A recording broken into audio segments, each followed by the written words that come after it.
said make a theme song for my show. Said alright, just give me all the details, man. And my homie says he don't know.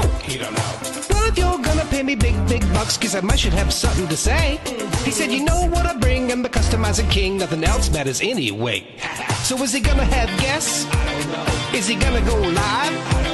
What time will it be? What will you see? I'm pretty much in the dark, but I can guarantee he'll be customizing action figures, getting paint all on his fingers. It's art by Akerman.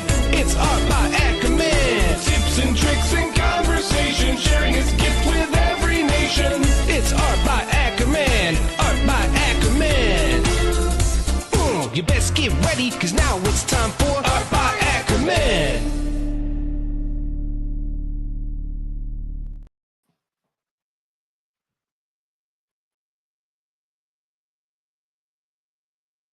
All right, welcome, folks. I am trying something a little different today. We are going to do a what's on my desk, but we're going to try to do it live. So we'll see how this goes. Throw out any comments you have as we go, and I'll try to work through it. So what are we working on today? Well, I have this Doomsday from McFarlane that I am going to be working on. And, you know, when I got into McFarlane, I said I was not going to customize these because I only get so much time in the paint studio. And I usually like to focus on the Legions. But this figure, I feel like it's a really good sculpt, but I did not like the paint job. I felt like there's a lot of areas where they did zero paint apps. It's just, you know, sculpted in a certain color and they just left it that way. And then there's other parts where there's very little paint apps. And I just think that the sculptural details are there to make this a great figure. And so I wanted to try to work on it. So this is kind of what it looked like before I started. Now, I have done some work already on this, and I'll pull this up over here on the side, just to kind of show you like what I've done so far. So you can see here, I started off with airbrushing this thing. I airbrushed the whole thing in black, then grays. Then I did a zenithal priming, some grays on it, and then a black wash, and then a series of dry brushing with this SFN5 neutral gray from Soflat. And then I did the N8 neutral gray, and then some white. So you can see, you know, just kind of a series of dry brushing on there to really bring out the darks underneath, and then the lighter kind of spiky parts on this guy. So already I think this is looking pretty dang good. Not to pat myself on the back, but I just felt like there was a lot there.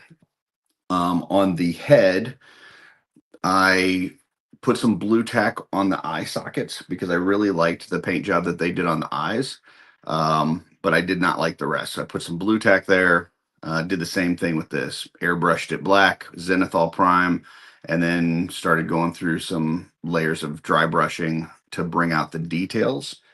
So most of the skin and rock and all that is done now. There are a few things that I need to do left on this. So I need to do the mouth. We're going to, do some red in there, some contrast. We'll do some, I think probably this cadmium red first.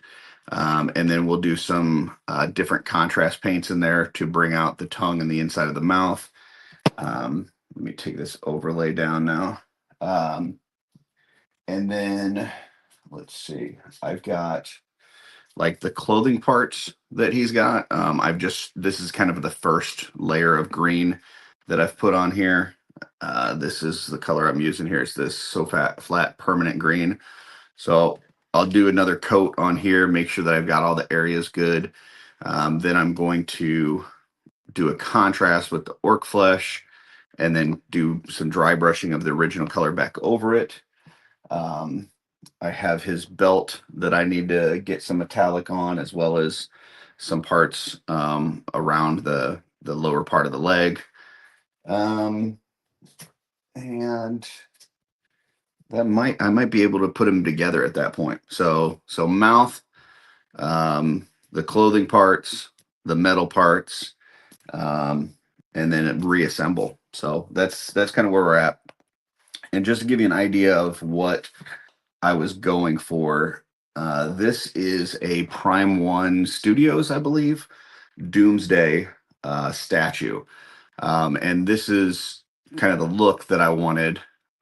This is like a $1,700 statue. I think it's sold out in most places. So what I'm trying to do is take a figure that came in a 2-pack. I want to say that 2-pack was like $40, maybe 50. Um, so that Doomsday itself is approximately like $30. I'm trying to take a $30 figure and make it look like a $1,700 statue. So that's really what we're going for here. So just kind of the darker underneath tones, the lighter rocky parts coming out. And then really bring out that metallic around the bands and the legs, and then the green. So all right, well, let's go ahead and get to it. I'll check out the comments. I see Dub3 out there, and JMax77 and Carlo. So yeah, oh yeah, yeah. This is the Sogmaster. So from JMax77 says, remember those Captain Crunch cereal toys? Yeah, this is the Sogmaster. He's one of my favorite old time like cereal toys. Just love this guy. For any of you that remember that campaign, it was like, do you eat your Captain Crunch while it's crunchy and like make your mouth bleed, or do you let it get a little soggy? And the Sogmaster wanted us all to eat it soggy. So this is like an original one, and this is one that I've started to repaint. It's not done yet. I need to do some other touches, but basically like freehanded all of these different gears and gauges and all that kind of stuff on there. And then tried to bring out like the tubing in the arms and that kind of stuff. So still a little work to do on that, but yeah, that's what's going on with that. So yeah, so thanks for anybody that's watching live, anybody that I know I'm doing this kind of during the day. I work from home, so I can kind of make my schedule. I've got some stuff that I was working on last night for some testing. I worked a lot last night, so I figured this morning I would take some time and just go live and do some painting. Let me know what you guys think about this format, if you like this live or if you prefer it with recorded where I can edit it. So I'd done a lot of this with the airbrushing that I was talking about and the dry brushing, everything. I'd filmed a bunch of stuff for this, and then I was like, man, I'm still not done with this. I still got a lot to go, and that's going to just be a ton of editing. So I don't know. I just figured I would go live and we'll see how this works. If you guys like this format, this would be much easier for me now that I've got this setup down. And we'll go from there. And then also I can answer questions while we go instead of after the fact. So CG just popped on, says, I will be in and out. Is this live? I don't know. No, I do know it is live. All right. So I'm going to go with my So Flat Permanent Green. Just get another base coat or another, layer coat on these clothing parts. One thing that I did want to show, let me go back to that picture. So on that figure, if you look around the arms, there's actually some sculpted detail of like the outfit that's ripped. So when, for any of you that aren't really into the comics, when Doomsday first showed up, he was completely covered in this like green outfit. You didn't see any of the rock parts or any of that. And as he was fighting the Justice League and then Superman, all that, the rock parts started coming out and tearing up his outfit, and so you had like these like shreds of clothing left. Well, when you look at the standard figure that they released on this version, they did not paint that stuff. So it's all sculpted there. You can see the clothing parts, but they did not paint it in. So that's another area that I'm going to be finishing the paint on that. And let me see, where's the other arm? Here it is. And then here's the other one. So So I'll be working on that as well. So just, really trying to bring out the details. And that's something that, with certain toy lines, you'll see that they've got really good sculpts, but they just lack on the paint details. And that's what we're trying to do, is just bring that out. Now, normally we're working on legions, and on legions, um, I wouldn't say that they lack in the paint apps and stuff, but what they do is they choose which parts that they're going to paint. So, like for instance, if you get one of the many Tusk figures that they have, um, they'll paint certain details on one figure, and then on another figure they'll paint something different on that, just to make it like pop and look different, and so you can get the reuse of tooling, but not have everything look identical, have it look the same. And that's why I think Four Horsemen do a really good job of, you know, with that tooling, using it over and over again, but creating different looks. So an example would be like with the Cosmic Legions, we just got that Fisher Rice, and he's amazing. But all of those parts on that Fisher Rice we've had before. It's just they painted it and put it together in a different way. So yeah, but with certain toy lines, especially the ones you get from retail that are, little on the cheaper end, um, you'll see that a lot of times they'll have those sculptural details. They just won't have the paint apps. So you could go to your, Ross or Ollie's or wherever and pick something up for pretty cheap, repaint it, and all of a sudden it just looks completely different. It looks, way better. So I keep trying to go back to the comments, make sure that I'm not missing anything. Yes. Is he gonna go live? Today he is. We'll see. Based on the comments and the views and things like that, we'll determine if the What's on My Desk Wednesday segment, if we want it to be recorded going forward, or if we want it to be live. So this is also allowing me to kind of see where I have the part that I'm painting in frame, like that it's on camera. I know that was something a couple weeks back where I filmed like this whole big thing, and I went to go edit it, and I'm like, man, half the stuff I'm painting is not even on the camera. So this will help me a little bit with that as well. But right now I'm just going over, this whole area, just making sure that I got a nice green coat on this. And then we're going to use that contrast to go in all the crevices. And then we'll hit it with the dry brush and just bring out all the highlights. So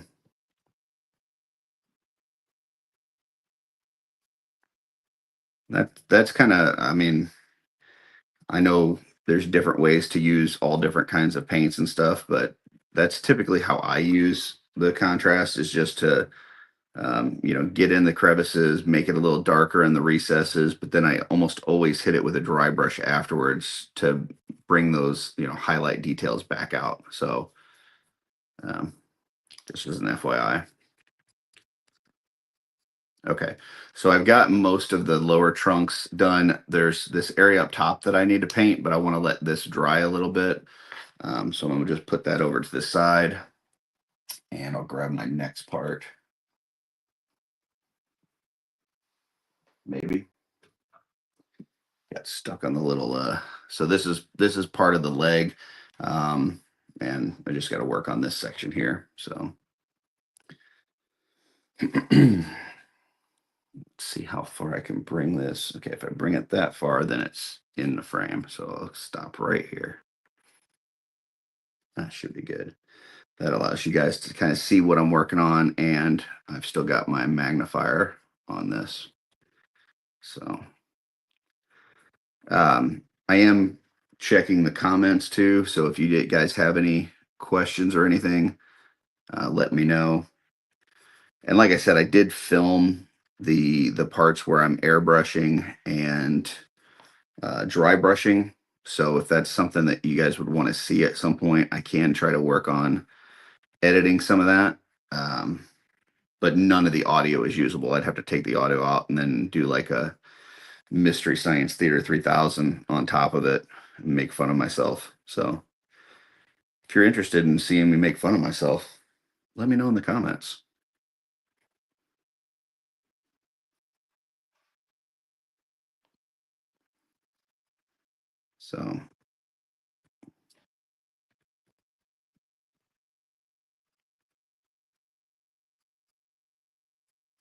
So right now I'm just FYI, I'm using the number 2 golden brush.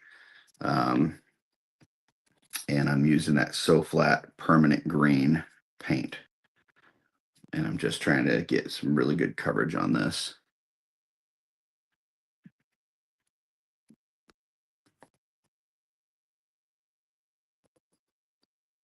And you'll notice I'm not doing a whole lot of,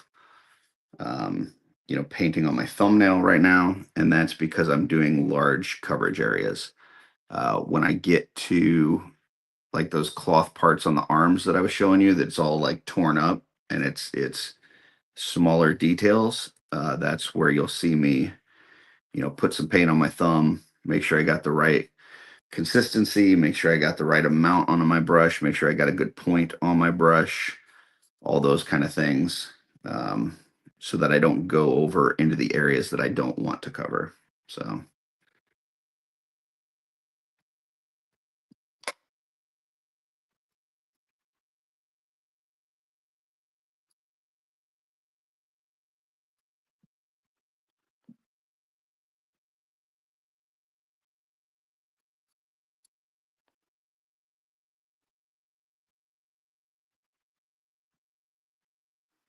okay, I think that's pretty good coverage on there.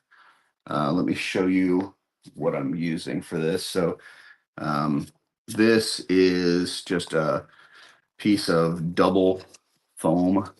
Let's drop this stuff, but just a piece of double foam put together with some holes in the top. And then like a part like this, he's got a pretty big peg, and I'll just put it in this hole that I've put there and kind of balance it there.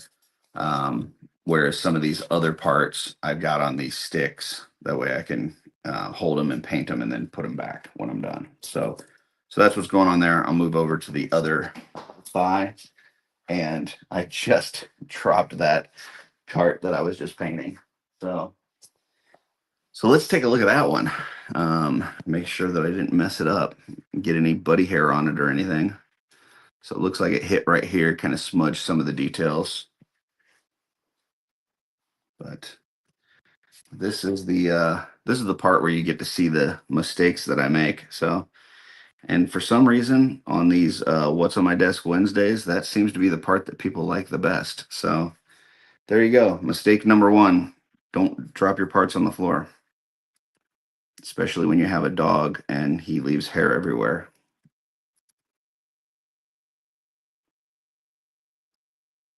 He was just huffing at me too. I don't think he likes me talking bad about him. So, but that's all right. I've got treats here. Buddy, you want a treat? There you go. Now he's happy. Okay. So let me put that one back and we'll start working on this one. Uh, G says, I did something like that for my son. He's been going in on painting, super proud. Yeah, that's awesome, man. I'm super excited to see not only G painting, but also his son, and it's just kind of becoming a family thing. That's awesome. I love that. Okay, so here we go on the other leg, and we're just trying to get that full coverage on here.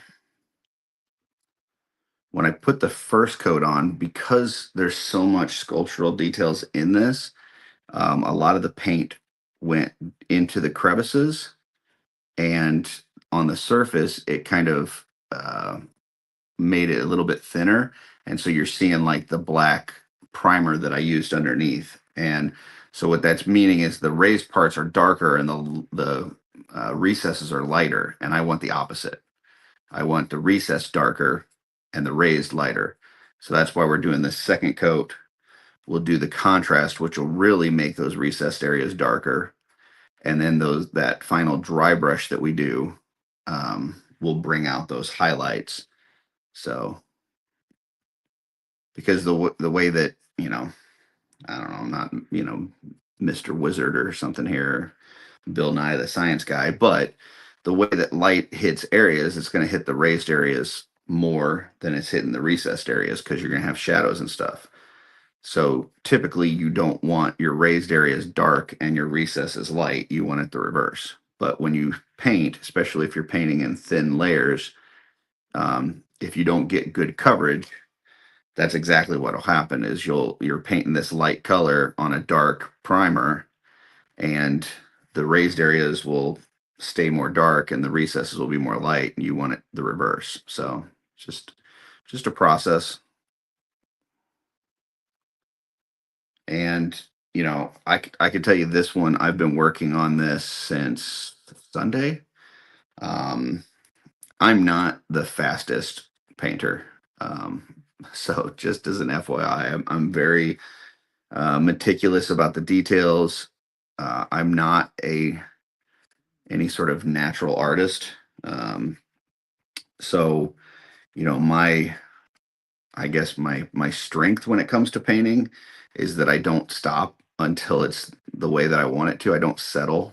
Um, but that also means that some of my paint jobs take a long time. And that's why, like I said, I didn't want to be repainting McFarlane figures because that's just time that I could be spending on Legions. But this one, I felt it really deserved it. It's one of my favorite characters anyhow, and the sculpt that they did is just really good. It just, I don't know, I felt like it deserved a better paint job. So you put that in a way that it's not going to fall.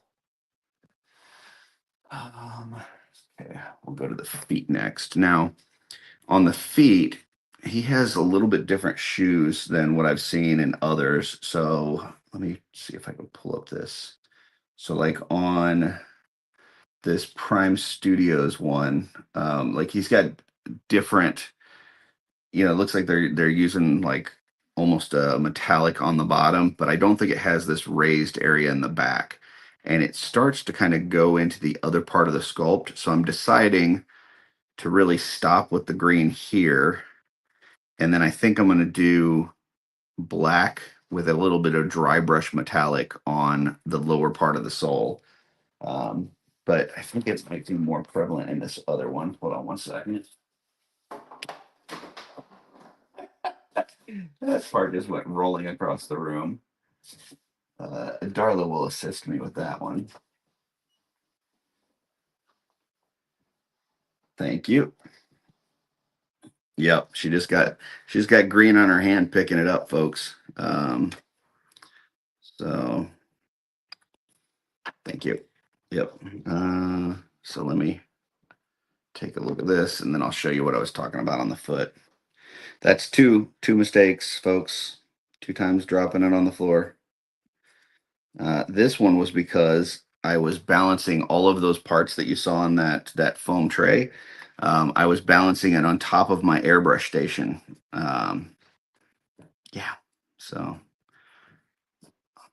not a smart man. Okay. All right, so this is the other shoe, and I might need the. Oh, I still got that thing up. Come on, guys, you gotta tell me when I'm being stupid. So this is the shoe that I was talking about, and let me see if I can get. I'm not sure if that's going to help or not. I don't think it does. All right, so this is the green area here, and then it's going to go into this black area. Well, what I'm going to paint black and then dry brush metallic. But you can see, like on this side here, there's a clear defined space here. There's a ridge. So it's like the sculptural detail ends right there. but on this side, it like goes together. So I think I'm gonna have to paint like this strip right here green. But it's just not as clearly defined. On this one, the clearly defined space is here, and then on this side, it's there. It's a lot. It's just the sculptural details a little bit better on this shoe than on this one. So I'm gonna have to make sure that I get a real nice crisp line on this green part before I start doing the other. So um, let's see. Carnage says if you're not making mistakes, you aren't customizing. That is a fact. Let's see. Carla says repainting a McFarlane figure is on my list to try if I ever have time. Yeah, like I said, there's some really good ones out there. Another one that I'm probably gonna have to put some paint on. I talked about in my top 10 figures from 24 was the Kilowog figure from the Green Lanterns. Um, Amazing sculpt. The face, they just did a terrible job with the paint job though.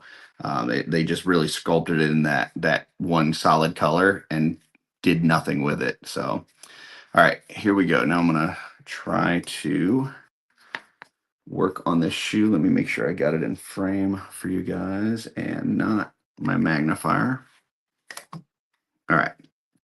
So this is where I've got now the kind of the more tiny details. So this is where I'll start putting some paint on my thumb, and you can see, like, I don't know if you guys can see that, but my paint was like way too watery. Now if I go over into the other area, it's not the end of the world because I still got to paint the black color. So I could always fix it, but I'm going to try to get it as close as I can. And this just is not working. I think I got too much water in that green paint right now. So I'm going to add a little bit more green. And I think I'm going to actually grab a smaller brush because this thing is just not helping me. All right. So this is a 5/0 brush. Let's try this instead. Let's see. I can go to there. All right. So I'm gonna get some of this on here. Now let's test it on my thumb.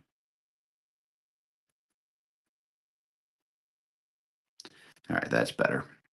So once I got the consistency that I'm looking for, now I'm just gonna try to paint in where I think that separation should be.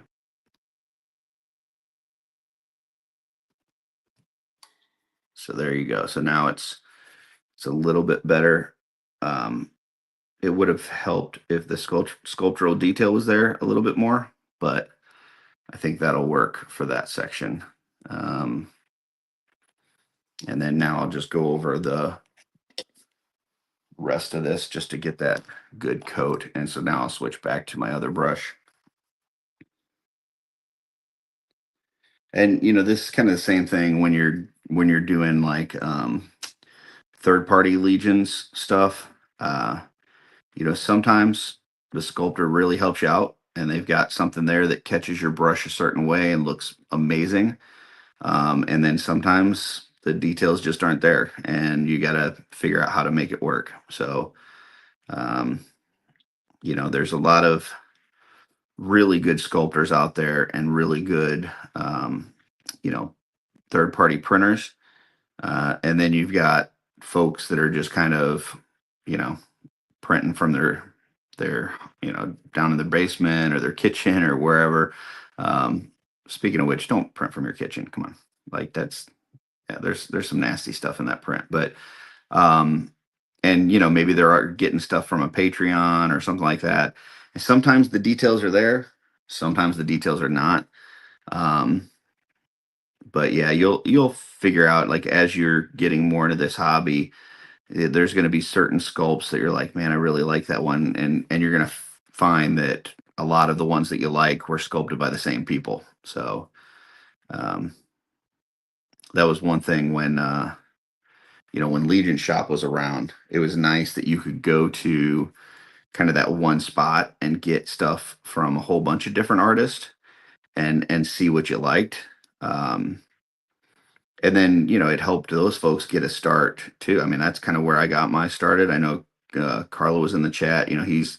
They did quite a bit of stuff from Immortal Collections on, you know, the Legion shop.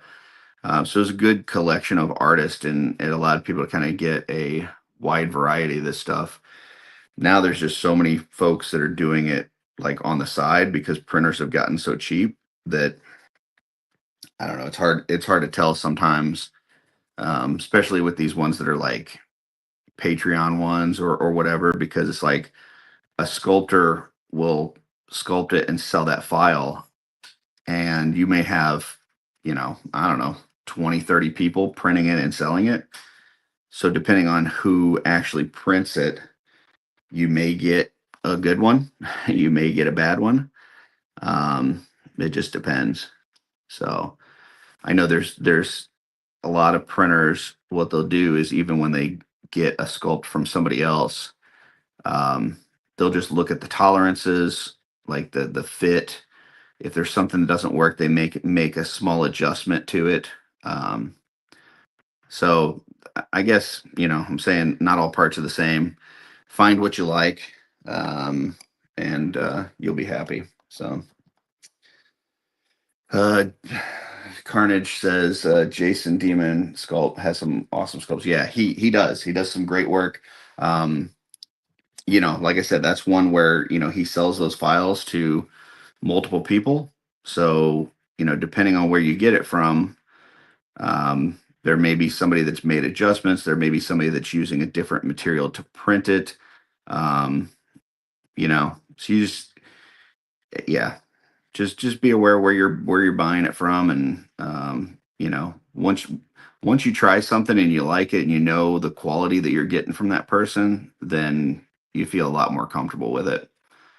So I guess kind of like anything else, like paint brushes or paints or different techniques and stuff. Like you see these things online, you hear, yahoos like me talking about certain techniques and whatnot, and then you try them, and sometimes it works for you, sometimes it doesn't. Some of them you incorporate into your skill set, and some of them you're like, yeah, that's just not for me. So it's very similar with that stuff, but yeah, it is really nice though when you get a third party sculpt and you start putting your brush to it, whether it's dry brushing or whatever, and it just catches the paint in a certain way, and you're like, oh, that's so satisfying. So, and same thing goes for like these. Like if you're getting a cheaper retail figure and you see the sculptural details are there, it just doesn't have the paint job. um, Take some paint to it, see what's going on there. You're going to appreciate the sculpt even more when you do that. A lot of people, um, like I know there's the dragon coming up, right? And uh, people are like, "Oh my god, I love the dragon, all this and that." And I've said that I'm going to paint the first one I get, and some people are like, "Why are you going to paint it? What don't you like about it?" And it's not that I don't like anything about it. I think that when you paint, that when you, especially when you do a full repaint of a figure, you get a lot more of appreciation for the sculptural details that are there. There's a lot of stuff that you won't notice in a sculpt until you put a paintbrush to it. Um, and like a good example would be Slog from the Cosmic Legions line. Um, he's just this big giant meatball of a character, right? And it's like you look at him and you're just impressed by the size and all this kind of stuff, but he has a ton of super tiny, like really intricate details. And I don't think you notice them until you start putting a paintbrush on it. And then it's like, wow, I didn't even know that was there. And there's going to be certain parts, like I was saying before, that they don't put paint on. Maybe it's like, I'm just going to use an example. Well, maybe it's like a gear that they don't paint. They leave it the same color as the rest of the armor or something. And it's not because they're lazy or they, whatever. It's because they know that they're probably going to use that tooling again at another point. And when they use it the next time, they paint that gear a little bit differently, and all of a sudden it looks different. And people are like, "Oh wow, that's a new part." No, it's not really. It's just they painted it different. Um, Kind of like that Fisher Rice figure. It's got those guns, right? And we've had those same guns for what, three waves of Cosmic Legions, but all of a sudden they put some extra color to it on some of the different areas of the gun, and it's like, oh my gosh, that looks so awesome. It's the same gun we've had, and anybody that has painted those guns knows, like, yeah, those details are there and they're fun to paint and they make it look different. So yeah, Mythic Legions, well, Mythic and Cosmic Legions, Four Horsemen just do a really good job with that. So, all right, so I've got kind of a good base on the feet. I'm now going to move. Actually, I'm not going to move to the arms yet. Let me move to these lower legs, because that's kind of a bigger area that I can hit with this number 2 brush, and then I'll go to the detail brush for those arms. So Carnage 717 says, I always resize my prints before I sell them. Yeah. Yeah. I mean, that's, and this is nothing against Jason or anybody else that's doing, selling those files, but sometimes, you know, you, sometimes people go for like that pop fit thing or whatever. And I hate that. I hate the pop fit.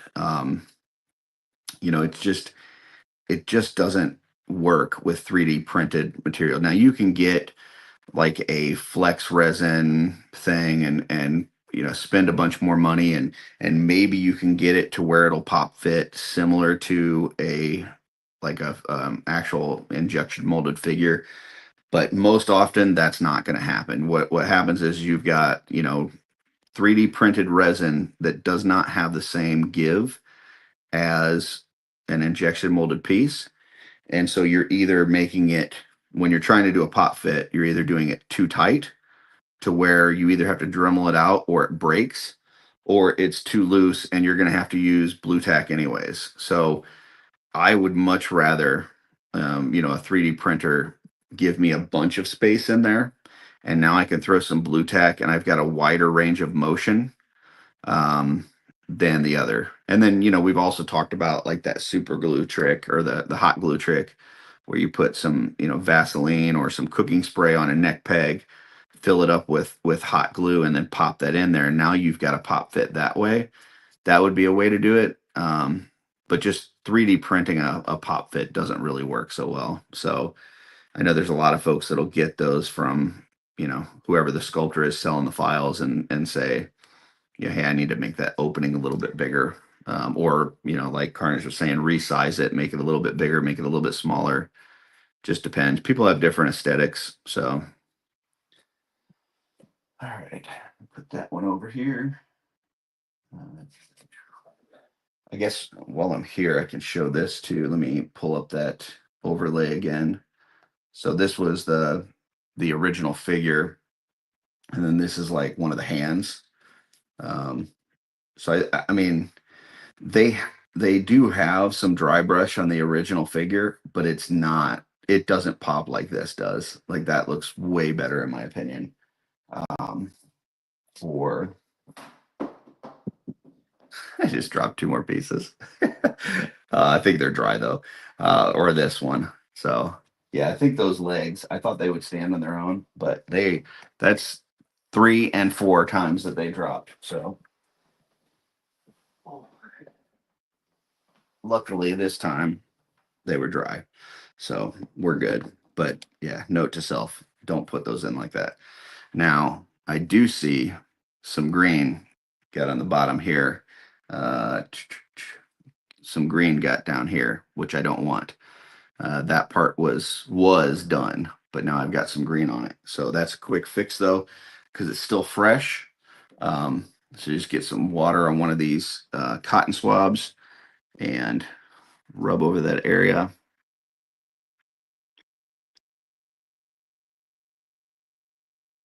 Get that green off of there.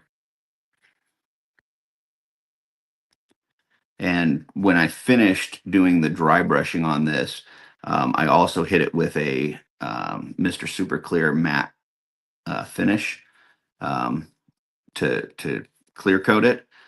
So that helps me too if I get some extra paint in that area to get that off. You just keep working at it till it comes off. And if I needed to, I could always touch that up with, some of the gray paint, but should be able to get that off of there. I think that's good. So check this other one. Yep, see some green got in this area as well. So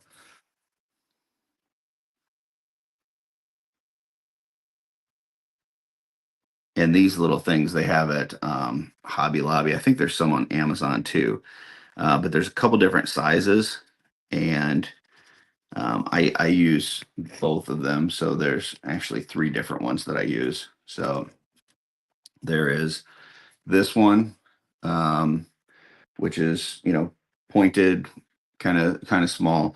This one that's even smaller, and I think both of those are from Tamiya. And then I've got this one that is on a stick. Um, this one allows me to be a little bit more aggressive. These are kind of bendy. So if I'm in an area where I need to get some real pressure, like these are really nice. If I'm in a really tiny area, this is nice. For something like this, I'll use this one here. So,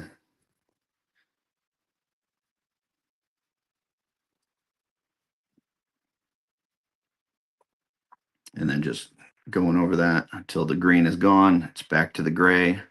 Like I said, if I needed to touch it up, I can, but that looks good. This belt is getting painted silver anyway, so I'm not worried about that green there, but on the leg I was. So that one looks good. Just double check this one. This one looks good. All right. Now we will move on to these lower legs. Let's check the comments. Carnage says he's going to paint a dragon too. That's cool.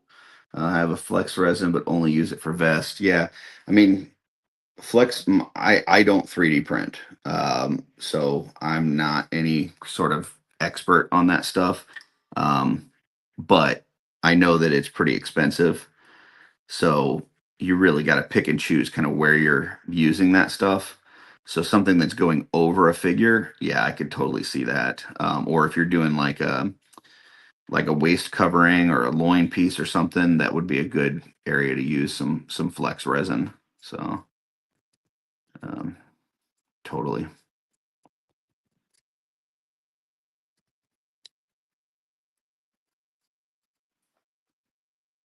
All right, almost done with this part, and then we'll switch to the smaller brush and work on those arms.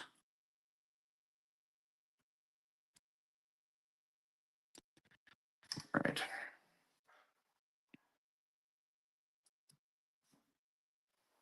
All right, let me clean this brush real quick. And I'm just using, this is my Citadel pot over here. It's got ridges on the bottom. So use that to clean the brush and then try to shape it back with these. There's like little slits on the side that you can use to try to get it back in the right shape. So just make sure. Okay. It's got a little curve there at the end, but that's okay. All right, so now I'm going to go back to this 5/0 brush, and we'll get out this one with the kind of torn cloth on the arms, and just make sure we got good coverage on this area.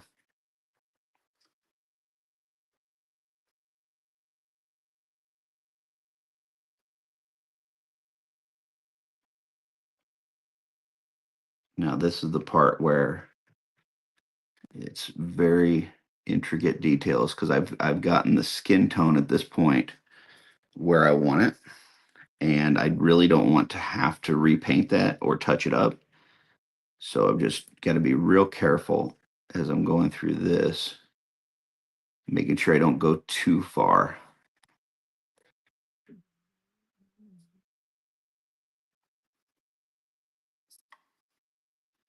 Um, if you guys that are watching have any questions or comments or anything, feel free to throw those out there. I will try to get those as I go. Carnage says that flex resin $80 a liter, which I mean, I appreciate the info, but how how how far does a liter go? I guess that would be that would be my question. I don't know how much resin, flex or otherwise, you use. Um, in scope, like how many head sculpts can you get for a liter of resin? I guess. And I'm guessing that kind of depends because there's probably some waste associated with it, with um, the supports and stuff in your tray that you got to clean afterwards and stuff. So it probably depends on what you're actually printing in terms of how much waste or extra that you have.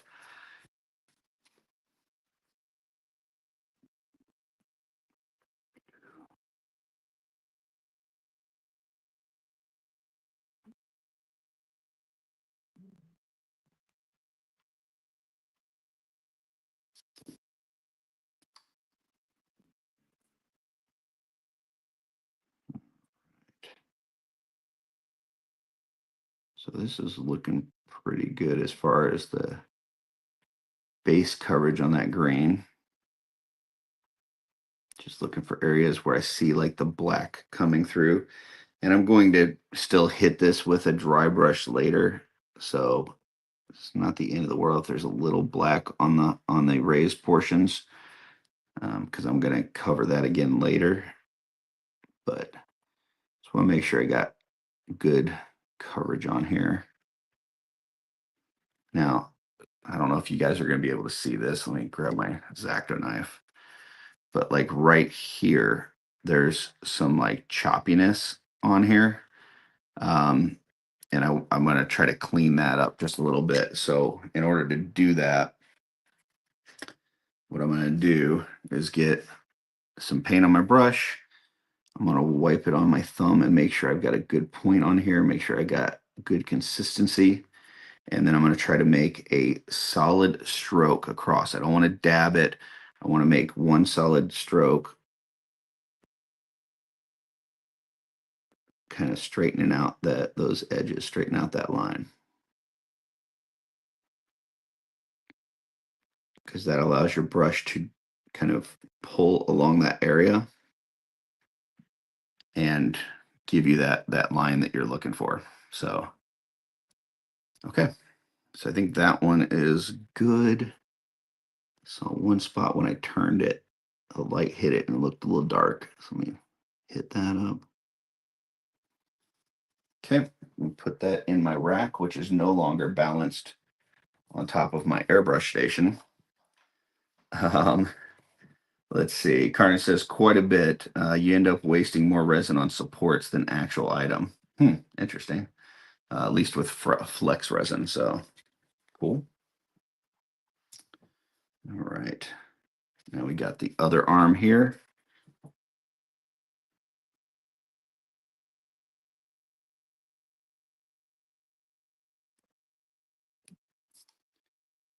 Last night I was working on this at my old station. So I used to work off of a TV stand, like a TV tray, one of those fold up ones, downstairs in my living room, and that's where I did all my work up until about whatever it was, about 3 or 4 months ago.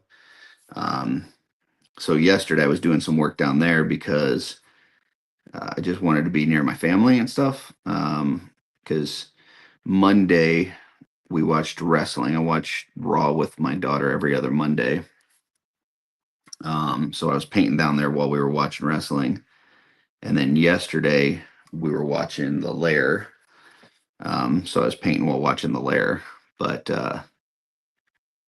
Legion's Lair, by the way, official, if you're looking for it on Instagram or on YouTube's. So yeah, so just did some painting down there. It's nice. I've got this like magnifier that I use. I've got two of those, one upstairs, one downstairs. I've got two wet palettes, two Citadel pots, and then everything else I kind of just move back and forth. So if like the paints that I'm using, the brushes, that kind of stuff, I will just move up and down the stairs depending on, what I'm working on. I've got this container. I'm not sure if that's going to show up well on there, but it's got a handle in the middle, and it's nice for just carrying projects up and down the stairs. So I'll just put like the parts, the paints, the brushes, whatever I'm going to use. I'll kind of toss them in there, and then I can bring them downstairs um, to work on. So.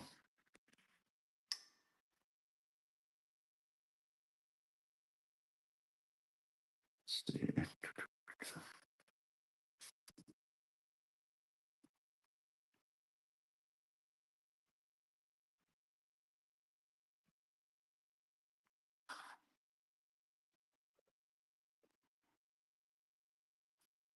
For anyone that's out there watching, if you could throw in a comment, just let me know how is this looking? How is this sounding? Um, are you able to see what I'm working on, and does it sound okay? Because this is the first time I'm setting up in my studio to go live, so I'm interested to know how this is coming across. So let me know, and then also if you have any questions or comments, feel free to throw those out there as well.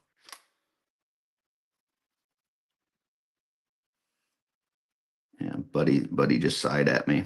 So, all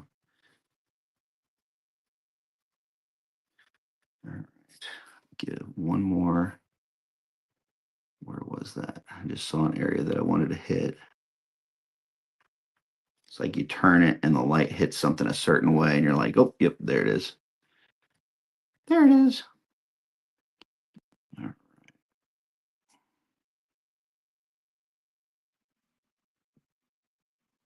There we go.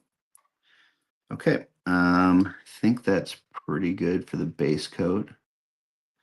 So we'll come back and hit that with the contrast. And then we'll do the dry brushing and go from there. Right now, I need to go back to the trunks and hit this top ridge area. So I'll switch back to my bigger brush. It looks like, let's see, sounds and looks good. Sounds good. All good. Awesome. Cool. Thanks, guys. So I did the lower part of the trunks. Now I'm just getting this top raise area. This part in the middle, I put a base on there, but that's all getting covered up with a belt. So I'm not terribly worried about that, but I'm going to get under this ridge first.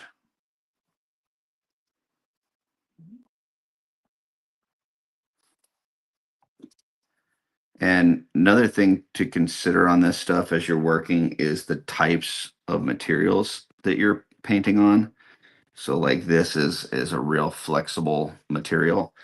And so what that means is there's going to be certain things that are going to like stick really well to it and certain things that aren't.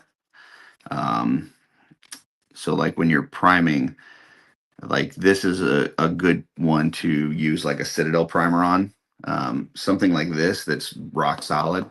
Like you could probably just use a Krylon or something like that. But got like a little piece of dust on there or something. But like these softer pieces like this, if you use a kind of standard primer instead of like a hobby primer, you're oftentimes going to have it be left really sticky, and it's just going to make working on it very difficult. And the finish is just going to be rough. So anything soft like this, I would definitely recommend a Citadel primer. Now, what I did on here was I primed all this with the airbrush, just because it was a full figure repaint and I was doing a lot of stuff. And I knew I wanted to use the airbrush for the zenithal priming and stuff. So I used a Vallejo primer that I used in my airbrush for this. And that still left it a little bit sticky. Not as much as um, like a primer from Home Depot or something like that. But it had a little bit of stickiness to it. and I just hit it with Mr. Super Clear matte afterwards, and that seemed to fix that pretty good. Now, if I was to prime this with like a Krylon or something and it was way sticky, I don't know that this Mr. Super Clear would be able to fix that. You probably would have to start over. But in this instance, it was just a little tacky, and that took that tackiness out of it. So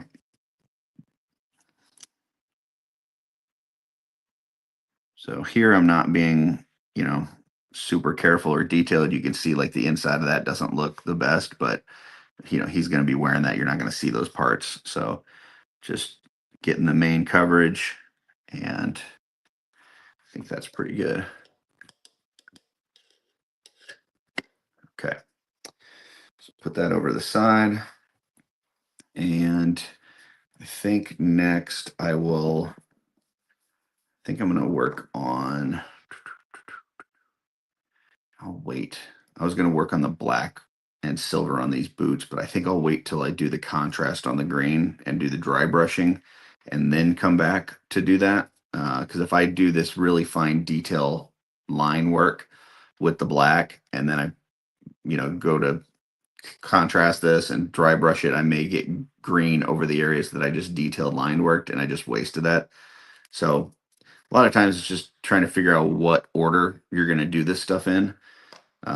So I think what I'm going to do is while that's green stuff, green paint, I don't mean green stuff like green stuff, but while that green paint dries, I think I'm going to work on the head.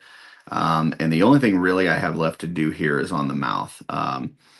So just as kind of a recap on the head, I did a full repaint. So primed it all in black, zenithal primed it with the white going downward at it. Painted grays on it. So I started with an N5 neutral gray from So Flat, then an N8 neutral gray. Well, no, I'm sorry. I did an N5 neutral gray on top of this. Then I did a black wash, which I made myself. So you'll see there's a video coming tomorrow. I think it's like a 7-minute video or something on just making your own black wash. And then I did some dry brushing to get this to the point where I wanted it. The eyes I had covered up with blue tack, and then once I had gotten all the dry brushing and everything done, I just pulled off the blue tack.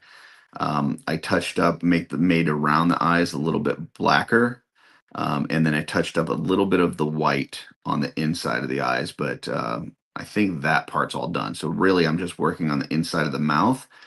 And what I'm probably going to do is do a So Flat cadmium red dark on the inside of the mouth. And then I will use 2 different contrast paints. I have got Volupus Pink, which I will use on like the roof of the mouth and the inside of the mouth. And then for the tongue, I will use this Flesh Tears Red. So, or the other way around. Do I do the red? Let me think about this. Flesh Tears Red. Oop. Just bang the phone around. The Flesh Tears Red is going to be quite a bit darker. So do I want the tongue lighter or darker? That is a good question. I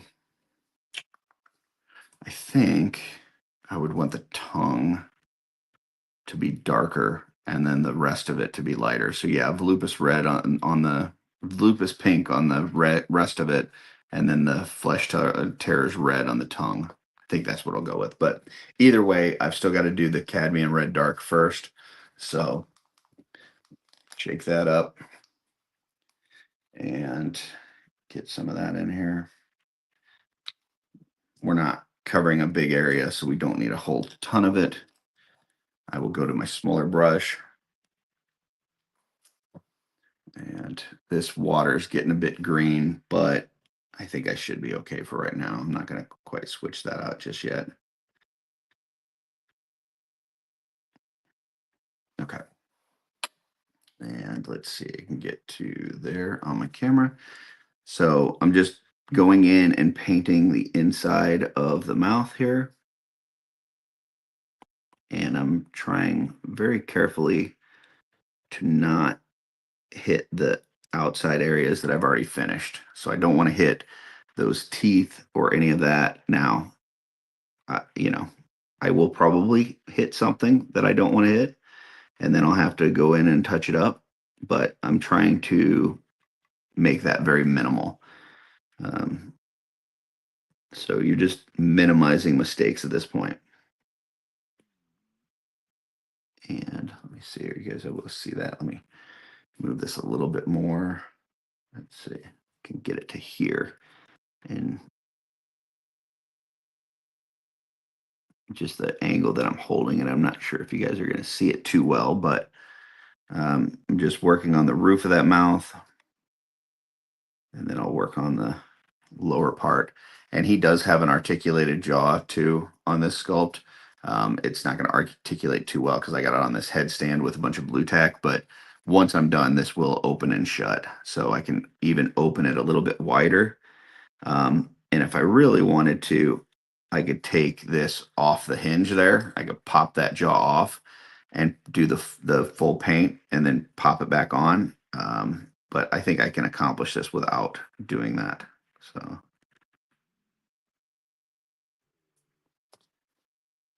All right.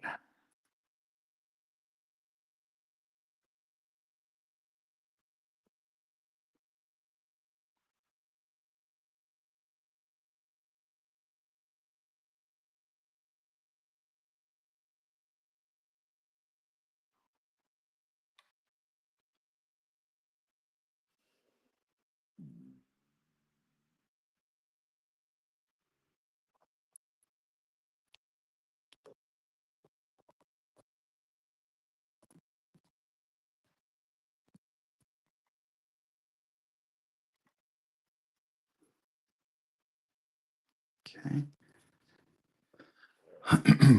Once again, just trying to get this completely covered without going into the areas that I don't want red.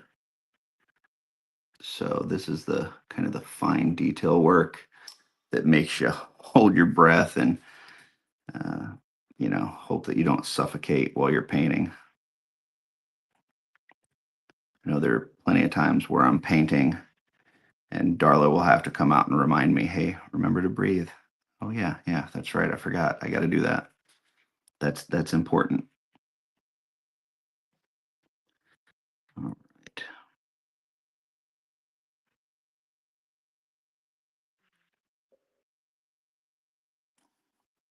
Okay. So I think that looks pretty good. There's one spot like in front of the tongue here that looks like the red got a little bit over where it was supposed to. Um, and so I just need to touch that up with a little bit of black, but I will probably wait till after I do the contrast on here. So, so that's kind of what that's looking like right now. Not sure how well that's showing up, but and then the roof of the mouth. So that's where we're at now. I'll let that dry. Then we'll go to the contrast. Okay. So next, let's start on the green contrast. And I'm going to first do these things that I've dropped 15 times. So here we go. We're going to use this orc flesh contrast. I think this is going to be the color I'm looking for. I've got a few different greens, but I think, let's see, what are the other ones? I got warp lightning. Where's the, didn't I have a militarum green? I think I might have put something back in the wrong spot because there should be one right here and I don't see it. And usually I'm better organized than that. I've got a camo shade, but that's a shade. I know I've got a militarum green. Where the heck did that go?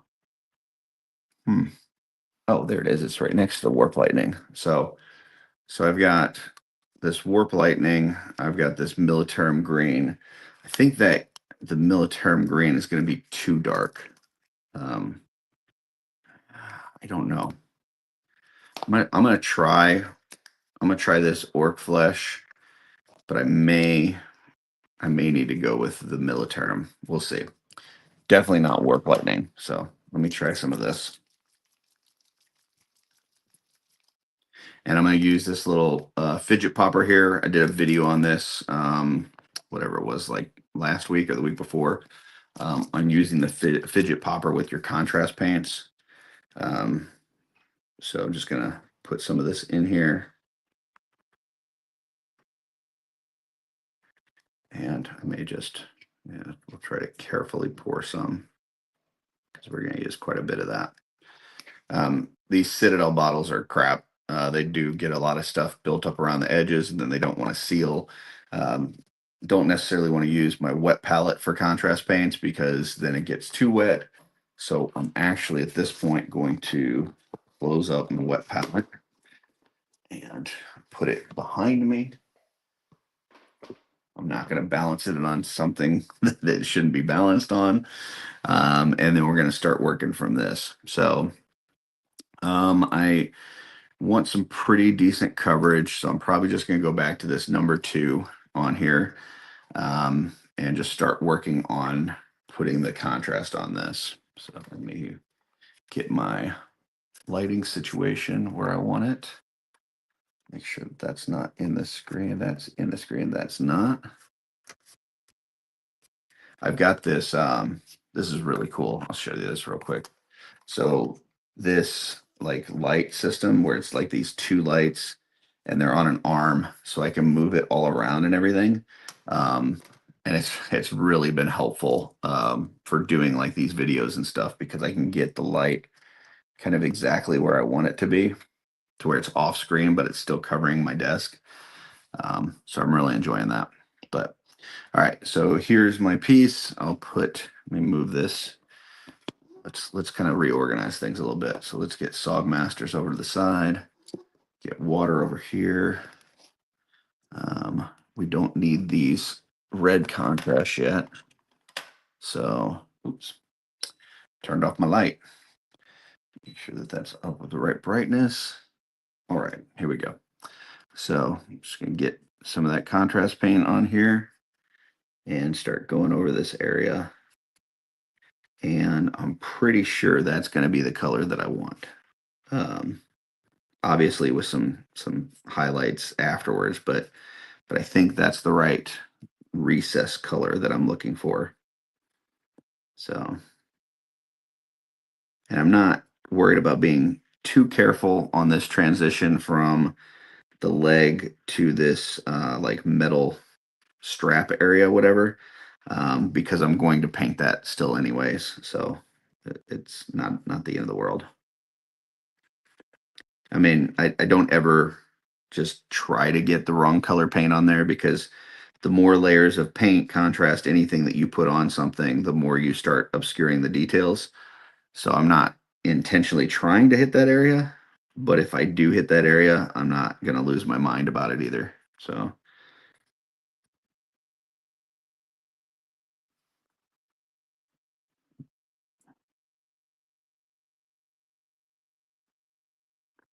And contrast paint is it's interesting to work with. It is thin like a wash or a shade, but it is super concentrated.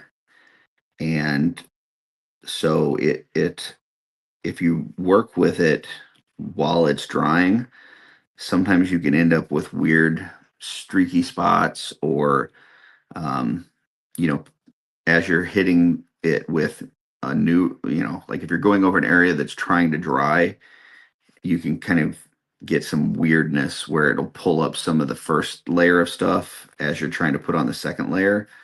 And you could just end up with some strange stuff. So you just want to try to keep this moving while it's wet, and then as it's in the mode of starting to dry, leave it alone. And I also don't ever try to hit this with like a heat gun or hair dryer while it's drying. because you can blow that kind of thin liquid around. And next thing you know, the recessed area that you're trying to get dark may not have any of the contrast in it because you blew it out of the recessed area with the hair dryer or heat gun.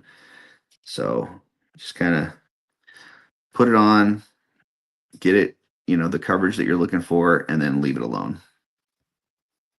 So yeah, Rob Zamora says reactivates the paint. Yeah, absolutely. So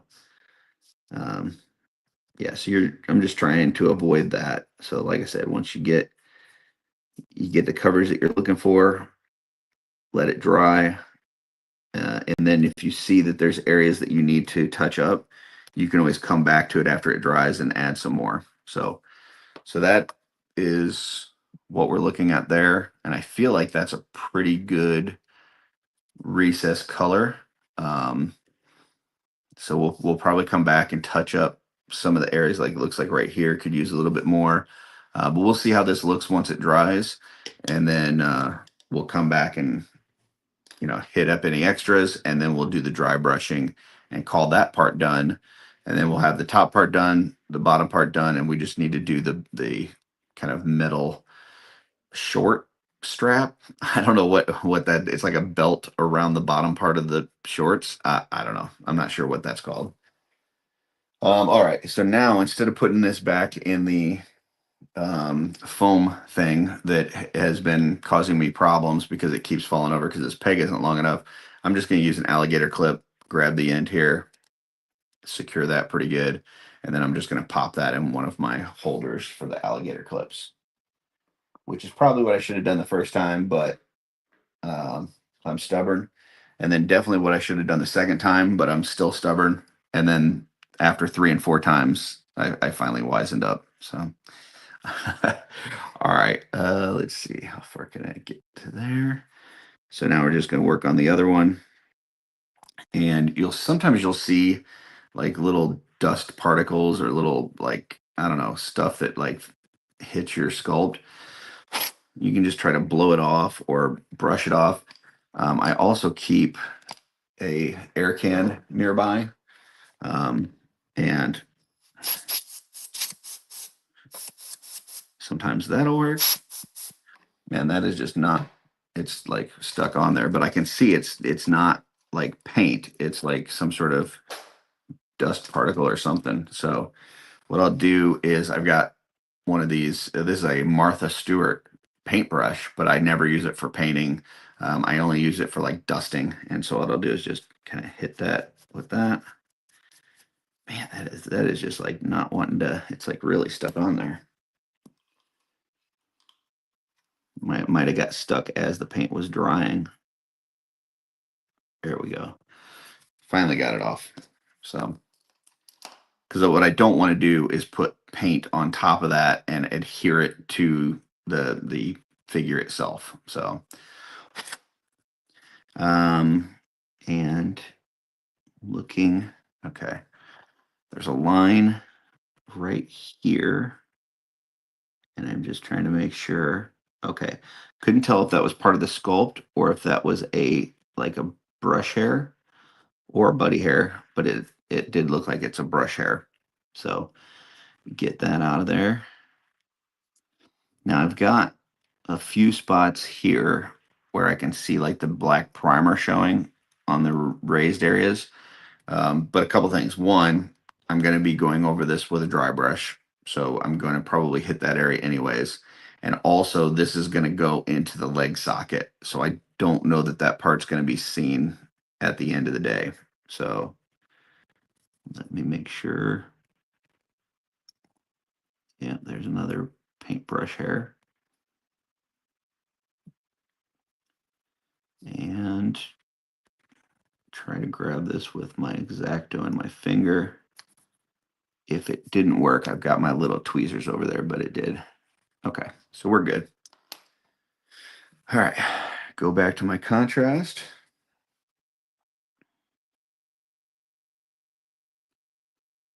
And once again, I'm not worried about being too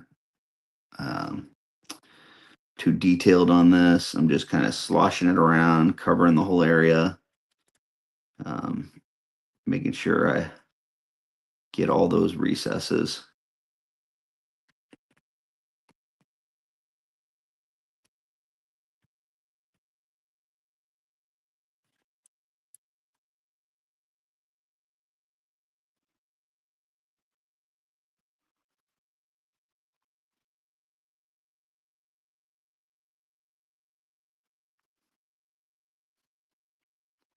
So at this point, we've been doing this for an hour and 15 minutes. And I'm still not what I would consider close to finishing.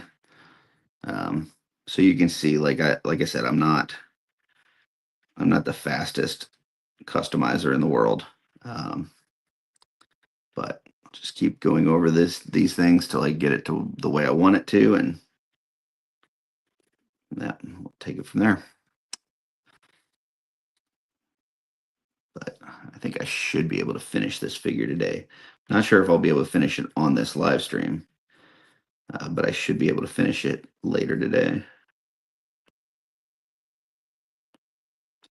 But when I think about it, like the head has just a little bit left with the mouth. The torso is completely done. The hands and lower arms are completely done. And then it's just a matter of finish these cloth pieces. So yeah, I could probably finish this today. And then we'll get some comparison pics, and I'll probably just post those on my Instagram. This start and finish on that on the Doomsday.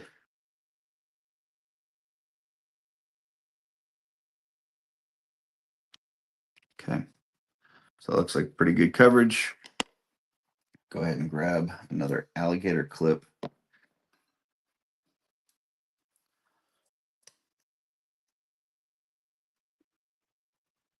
Take a grip on there.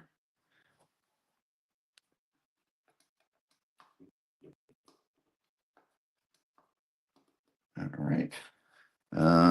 Next, let's go ahead and go to the shoes.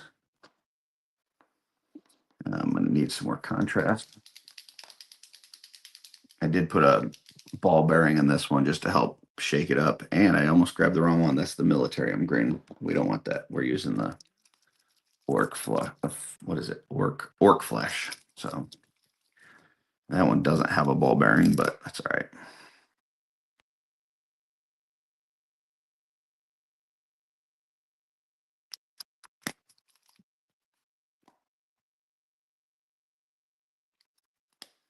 Okay.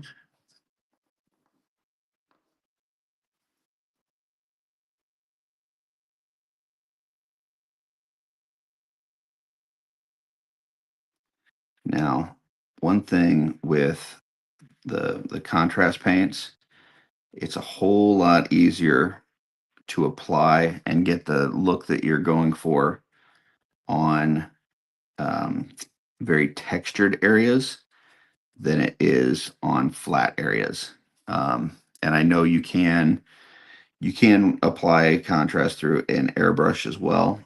So that is another option.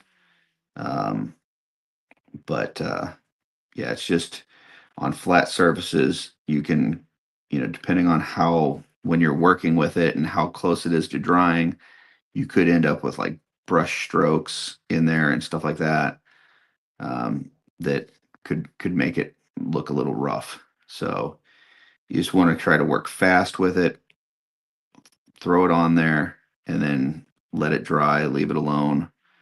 And then that's where the dry brushing afterwards also helps out. So you can see kind of here, this started to dry and you've got like a little ring right there. But hopefully when we hit that area with the dry brushing, it'll cover that transition of where it was trying to dry as I was still painting. You just might end up with some areas that look a little darker than you want and a little bit of streakiness. So on all that, the stuff we were just doing on the legs, like that's all very super textured. So that it's just going to seep into the crevices and you're going to be good. But on these flat surfaces, it's where you can get some of this streakiness. So just something to be aware of. As long as you're dry brushing it afterwards, you should be fine. But at least something you want to know. All right, going to the other one.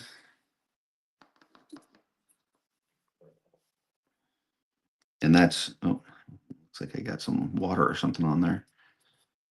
Yep. On the contrast too, that I usually try to work from one side to the other and not like go back over the first place until it's dry. So like I'm starting with one side of the shoe, I'm gonna try to work to the other and then let it dry.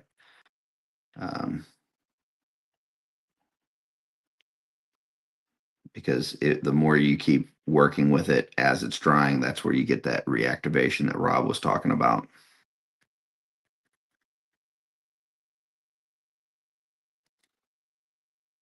So just kind of applying this, slapping this on.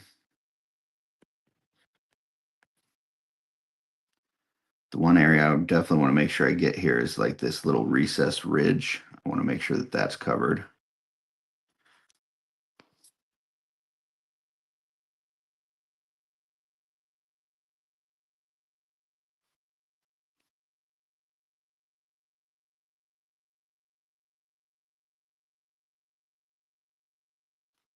And I usually try to, as much as possible, paint left to right. It's easier for me. So a lot of times you'll see me like spinning the thing that I'm working on or whatever to get a good angle at it so that I can continue to work left to right.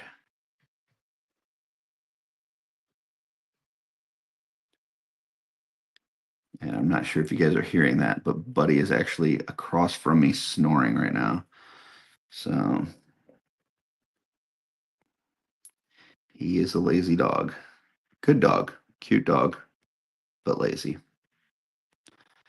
All right. And I went over in some of those other areas that will be the different color. But like I said, I'm going to hit that up afterwards anyway, so not the end of the world. Okay, streaky, but covered. Let's see what next. We will work on the lower part of the legs. I think I still got enough here to cover this.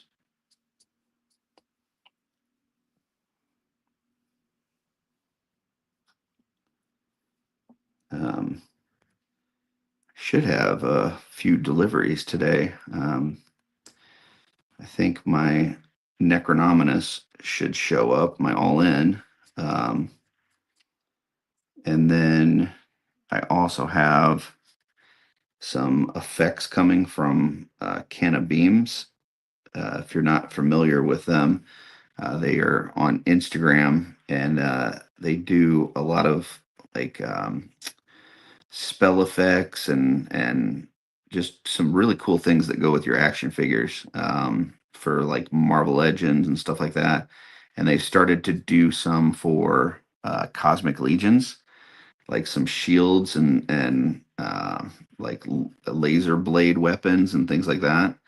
And they're really cool looking. So got a couple of those.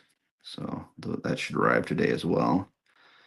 And then I think I've got a Big Bad Toy Store order that should show up later this week. So let's see, grab the other one. Rob says, have you used your airbrush more since you got it? Yeah, like this whole figure, I so like with this, I completely primed it with an airbrush, did the zenithal priming with an airbrush, and then did the grays with an airbrush, and then I dry brushed after it. But I did a lot of airbrush work with this one, and actually I filmed a lot of it. I just didn't edit it and post it or anything. Like I said, if that's something you guys are interested in seeing, I could do that. I'll just have to like remove the audio and talk over it because the airbrush is very loud. So when I'm filming that, it's kind of difficult to hear me talking or doing anything while I'm on there. So, but yeah, I'm loving the airbrush. It's not something that I will use all the time. I would say, most times I'm not going to use it, but for this project, because it was a full repaint, it made sense too. So, all right, let's see. I need some more contrast.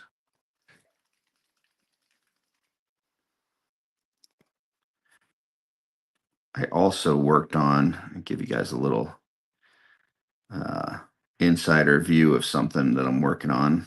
Um, let's see. So I've got a tusk that I'm repainting right now. And I did this color shift paint from Vallejo.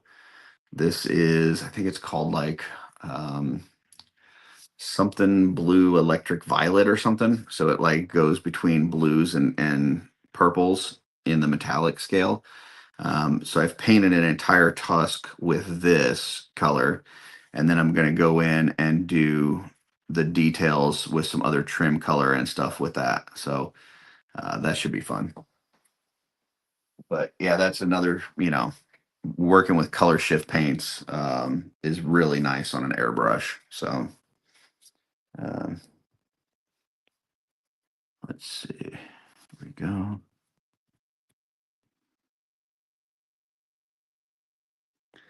Carney says, I would love to see. I want to repaint the newer Doomsday that came out.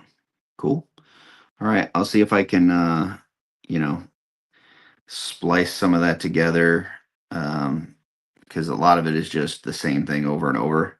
But I'll see if I can splice some of that together and do like a little Mystery Science Theater 3000 over top of it and, um, post that and see if that helps. So I the one thing with an airbrush, and I am still completely a noob when it comes to an airbrush. But the one thing that you really got to make sure that you do is keep it clean.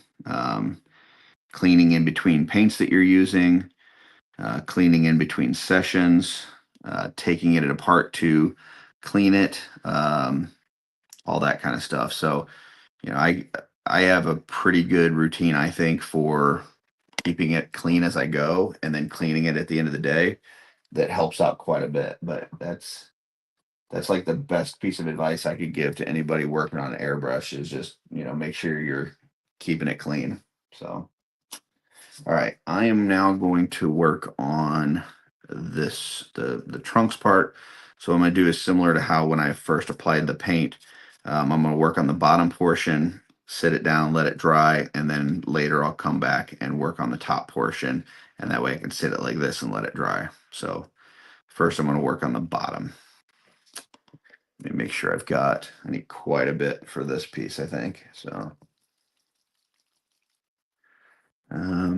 Carnage said I had to commission a head to replace the one it came with. Are you talking about like the movie Doomsday or that one with like there's a new one out too. Probably talking about that one with the green spikes and stuff, like the neon green. Yeah, that head's not as good as this one, I don't think, but I think they were going for a certain. Oh, I don't know. I don't know if the movie one looks really terrible, but I don't know that they were going for that. But it doesn't look like they're going for the original comic book look. Maybe there's a certain story that came out of. I don't know. All right. Let me move these feet.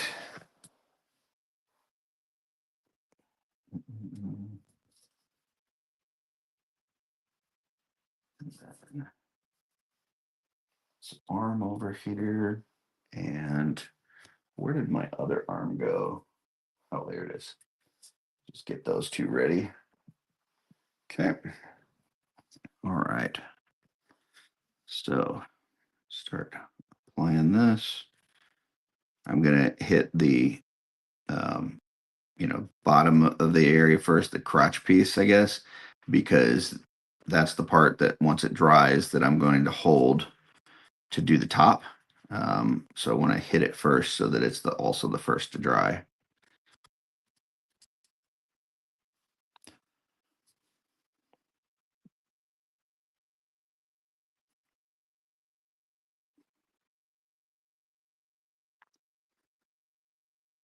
move this a little bit off to the side because right now it's hitting, it's like underneath my magnifier as I'm looking at this piece to paint. And then when I go to dip my paintbrush in it, it's magnifying it and I'm missing the spot. So now I'm going to go back over here because I don't want this to start drying and get a nasty transition right in the middle in the front. If I have a nasty transition, I'd rather it to be on the side or back. It's still going to probably get covered up with the dry brushing I do, but yeah, I don't want to risk having anything weird right in the front where you're going to see it most.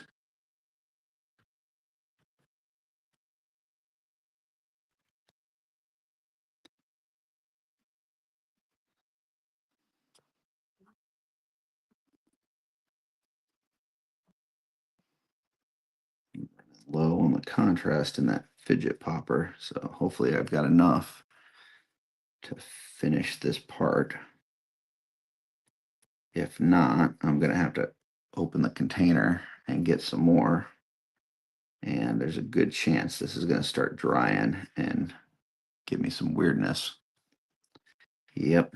All right. I'm going to have to try to be quick on this. I'm just going to use it right out of the bottle this time because I don't have time to mess around. It's already starting to dry.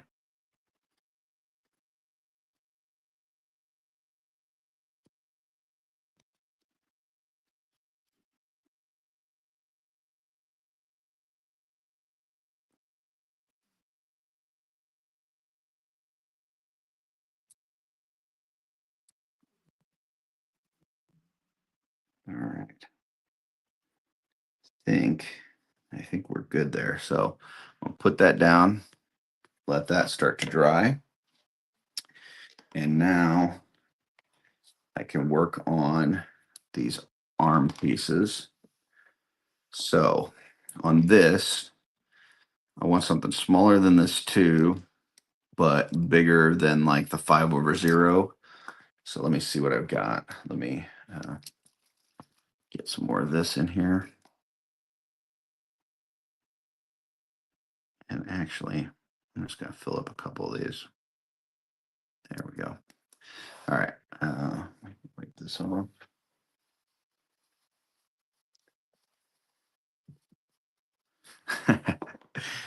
Carnage says the kryptonite makes no sense on the figure. It would kill him. Yeah, I mean, he is from Krypton, so you would think that that would not be good. I'm guessing that they did some sort of storyline where he got infused with kryptonite or something to be an even bigger threat to Superman. I don't know. I haven't read those comics in quite a while. I loved them when I was a kid. But yeah, I don't know. Just by the way, I just grabbed an alcohol swab and I'm just getting some of this paint off my fingers and stuff. Just so I don't get anything into the paint job as I'm working it and stuff, or get any rub onto the areas that I've finished. So that's pretty good. All right. So let's see what we got for paintbrushes. I think this is a 0. I think that's probably going to be what I'm looking for. So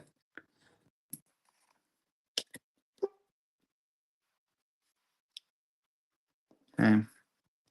And this is the very detailed part of this. So you're going to go slow and steady, which is not really contrast paint's forte. Is slow and steady. It's fast and let it dry. But we're going to be careful with this and just go over each area and not hit it a second time. And try not to go too heavy on this to where it starts going into the grays. So because this is so thin, it's if you apply too much, it's going to be very difficult to control. It's like trying to control the stream going down, and making it go where you want it to. It's yeah, it's not easy to control a river, and that's that. So we just want to make sure that we're using the right amount on our brush and being very meticulous about what areas that we're going over. And then once we've gone over it, we leave it dry. Um, and then don't touch it again until it's dry. So right there, I applied it and I can see it's already starting to pull up a little bit. So I got a little bit off my brush on my thumb, um, to move that part around, because if it then started dripping down into the gray, that would be very bad. Be muy mal.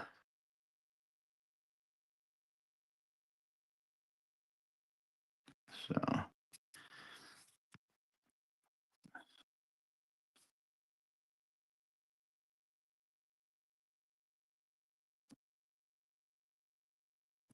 and a lot of this area, even though it's like this tattered cloth, um, it's still relatively smooth.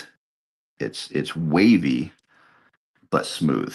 And so what that means is that you still have the possibility for like the streak type stuff that I was talking about on the smooth surfaces, because it's sitting on a flat surface rather than going into crevices. Um, so you just want to make sure that you're kind of careful with it. And then when we hit it with the dry brush after, hopefully if there's any weird transition parts, it'll, you know, cover that and smooth it out a bit. So let's see. Oh, okay. Hold on. We got some from Rob Zamora. Doomsday has a unique ability to adapt to any harmful stimuli, including kryptonite radiation. So he basically absorbs energy, makes him stronger instead of weakening him. Hmm. Seth says, I was working with some UV reactive paints last week and couldn't see that I got some on my hands, and I made a mess of everything until I got it under UV light. Yikes. And then Rob says, nerd alert. No, that's cool. I knew that Doomsday had an ability to continually like come back stronger. Like each time that he's beat, he like adapts, uh, kind of like a living Darwinism kind of thing, or something. It's like evolutional enemy. I did not know that that also was true for kryptonite, that he had adapted the ability to, use kryptonite and instead of it being a weakness to him. So that is interesting. But yeah, there was quite a bit of storylines in the 90s where, Doomsday got killed and then he came back and he was stronger. And then something else happened. Superman beat him and then he came back and he was stronger. It's like each time that you faced him, it was more difficult than the time before. So, um, yeah, he's a unique character in that way, that he keeps evolving and getting more difficult to beat. So, uh, I think at one point there was like a 3-book series where I think Superman like chained him to a moon or something, like so that he just kind of got him out of the way.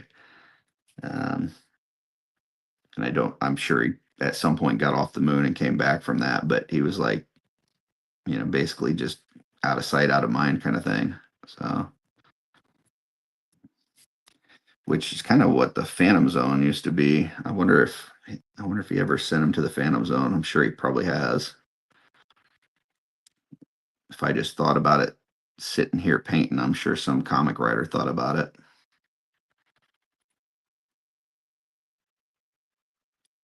But he's a cool character. I loved that whole death and Return of Superman. So, all right, so that is the full coverage on that part of it. So I'll put that to the side. And then rinse my brush a little bit. And I think this part is dry enough now that I can work on the top, the ridge. So I'm going to do that. But for that, I'm going to switch back to my number 2 brush. Seth says Doomsday was the king of hell also because he was the strongest in the afterlife. Interesting. All right. So that might be a little too much. So going on the underneath side of this tattered part of the shorts.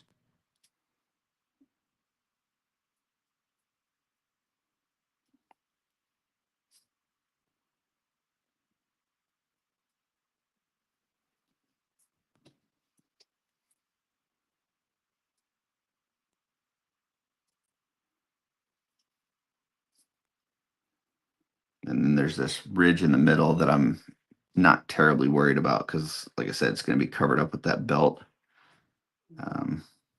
So if I get some on it, great, or whatever. It's not good, it's not bad. It's just because it's going to be covered up. So make sure that I have this out in front enough that you guys can see what I'm doing.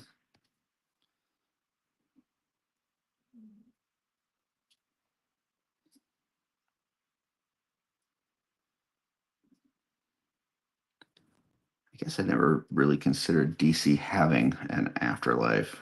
I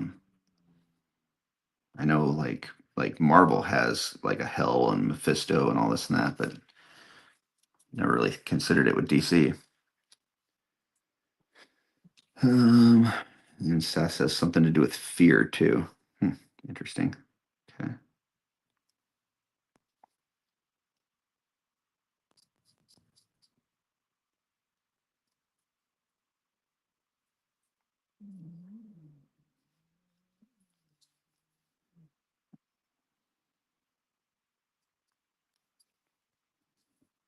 I want to at least get to the point today where I'm doing the dry brushing on these green parts, so you guys can see like from where I started with the green on this today to where I'm finishing, how that is going to bring out those raised details. That might be a good place to stop for today. And then, like I said, once I'm done, I'll just post some comparison photos on Instagram, also art by Akerman, just like the channel here. And then I'll try to edit some of that airbrush and dry brush footage and post that either later this week or next week, for anybody that's interested. So seemed like a couple people here were interested, but we also only have a couple people. So if there's anybody that's watching this on the replay, let me know if that's something you're interested in, is seeing kind of a condensed form of the airbrushing and dry brushing that led to where we started today. Otherwise, it'll just like disappear into the ether. Sit on my phone until I need space. So I don't really care about this area where the belt's going to go, but I do care about the transition where the belt, like under the belt and above the belt. So I'm just trying to make sure I got it all the way to the edges here, which it looks like I do, but just double checking. I don't want any areas of like bright green showing up under or over top of the belt.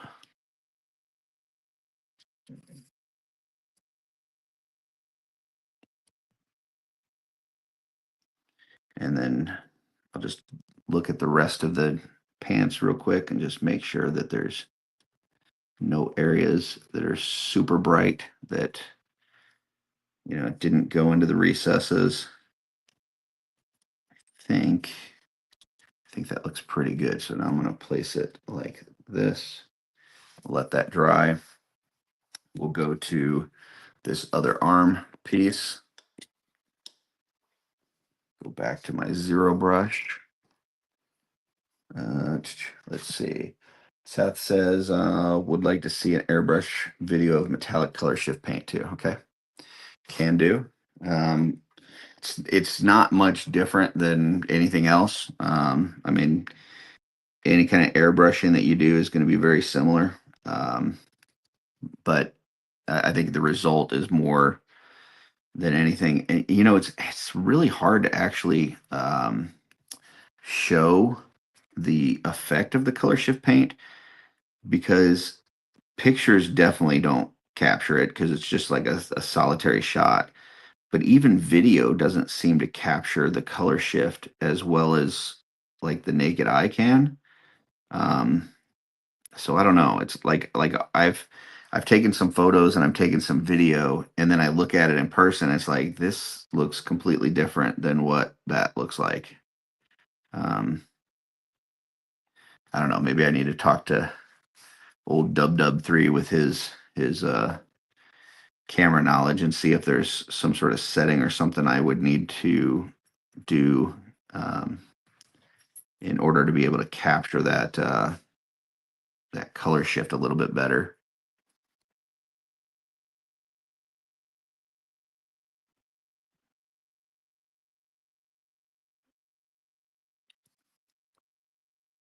Okay.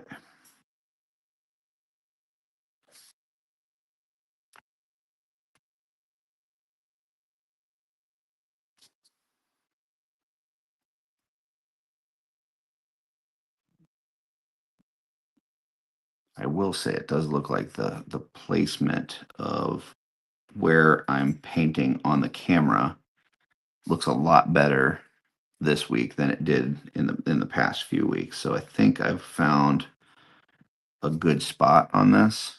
And I've changed my setup to where I now have the mount for my camera is coming from the back side of the desk, and this magnifier is actually coming from my right side.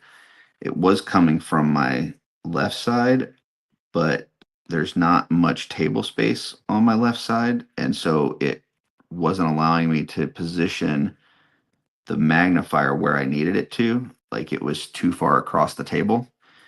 And this has given me a little bit better positioning on that magnifier. So I think this is better now. Um, I was when I was working downstairs on the TV tray, I always had it mounted on the left side, the magnifier. So I think when I first got up here and got my new desk and stuff, I mounted it on the left side just out of force of habit, and I used it like that for several weeks before I was like, man, there's probably a better way of doing this. And then I moved it over here to my right side, and yeah, it's just way better. Um, I think if my desk was longer on the left side, it would have worked over there. But just based on it, like it really pretty much ends after you get off screen. Like here's the end where you guys see on screen, and there's maybe like another 4 inches, and so that arm doesn't allow it to go very far. I think I could, like with my magnifier, I could go here on screen, but I couldn't go there because the arm was too long. So it like this was yeah, anyway. So I think this is better now. It's easier for me to see, and it looks like you guys can see it. So Dub3 says, yeah, video would be best, but even in video, it doesn't seem like it picks up the color shift as much. I don't know. There must be something to do with the way that light hits it, or the way that your eye picks up multiple colors at one. I don't know. There's something going on there because it'll pick up, like even with a video, that one that I was showing that's like switches from blue to purple. It'll pick up the blue or it'll pick up the purple, but it won't pick up the shift between the two. Um, I don't know. Maybe it's something I'm doing wrong. But I think that when I finish that figure and I post it, I think people are going to be like, "Oh yeah, that's okay, that's cool." And then when they see it like at Legion's Con, they're going to be like, "Oh my God, that's way better." So maybe that's just something that with color shift paints I got to be used to. Like, just know that it's going to look way more amazing in person than it does on camera.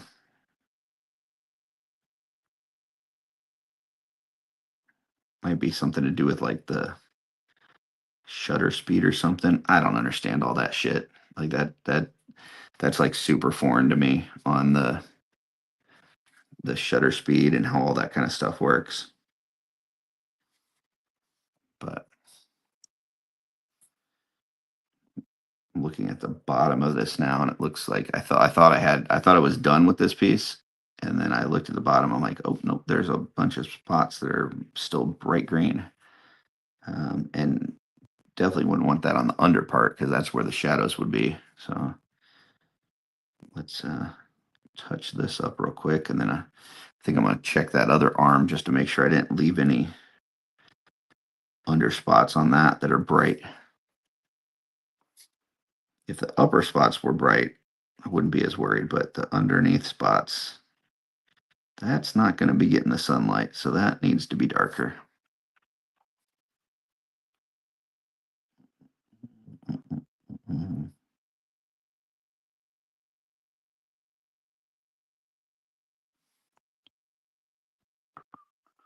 Okay. I think we're good on that one now. Put that to the side. Grab the other arm. Dub3 says maybe the lighting, and Seth says, "Did you try lighting it from the sides?" I don't think I did. I can try that. So let me just check the under part on here. Yeah, it's not as bad as I thought it was, but there's definitely a few spots that need a little darkening.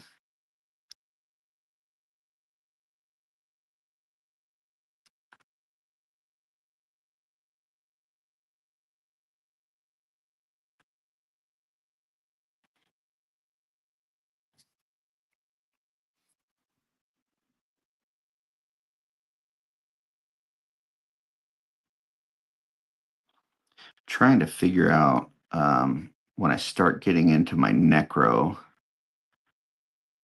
I would like to do reviews on the figures, but I mean, there's a million reviews out there, right? And like I just saw Dork Layers today on Gideon, which he did an amazing job of.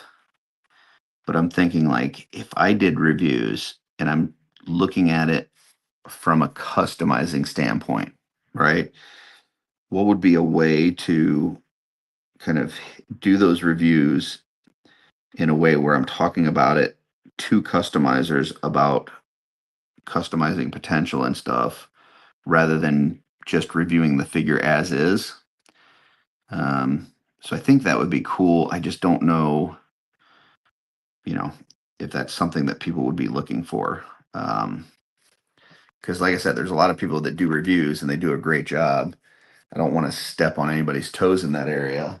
But I think it might be cool to see things from more of a customizing perspective. So, hey, Zombie, hit me with a "What's on your desk Wednesday?" Absolutely. All right. So I said we were going to get to some of this dry brushing. So let's go ahead and do that. I'm going to get my wet palette back out.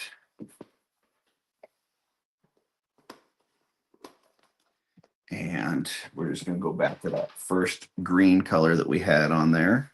Let me move this contrast over here. All right. So let's go with one of these legs, those big chunky leg boys that we were working on. And let me find a good dry brush for this. I'm gonna go with this guy. This is an elf makeup brush. I know that's something that Zombie recommends quite often. These things are great. They also have like little tiny ones, so you can get into tight crevices and stuff.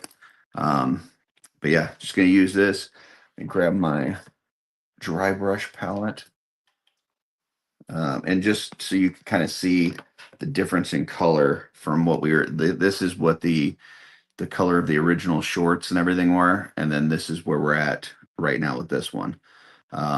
So we've definitely darkened it up quite a bit, and now we're just going to try to hit the top areas of this textured part and just bring out the depth within this. So just gonna get some green on my brush, and then I've got this dry brush palette that I use. It's got like texture on here. It's got some things on the back that you can use, like wood planks and different things. So I mostly use this side here. So just getting quite a bit of the paint off the brush. I like this better than the paper towels because it doesn't absorb the medium. So you get the paint off of it without drying it up on your brush, which can make it like really chalky. Um, and then once I get it to a point where I think it's got the right amount on here, then I always apply it to my hand. And then what I'm looking for on here is that I can see like the skin tone underneath, like in the little ridges, the crevices of the skin, but on the top area, it's getting that with the color. Because as I apply that to this, like I don't want to get it down into the recess areas that I've just hit with the contrast, but I do want to hit those raised parts. So just gonna kind of start going over this. And if I ended up having too much paint on here and it did go into those recessed areas, I could always hit it with some more contrast because we're really only working with two colors here. We're just the So Flat permanent green and then that contrast paint. So, if I messed up an area, I could definitely go back and just redo it.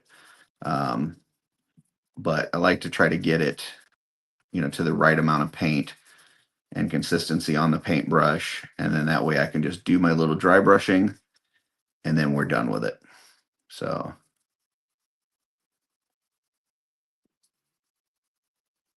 as I'm doing this, sometimes I'll go directionally if I'm trying to like mimic light and stuff. With something like this where I'm just trying to like cover the paints, I'll just kind of do a circular pattern, make sure I get good coverage on all of this.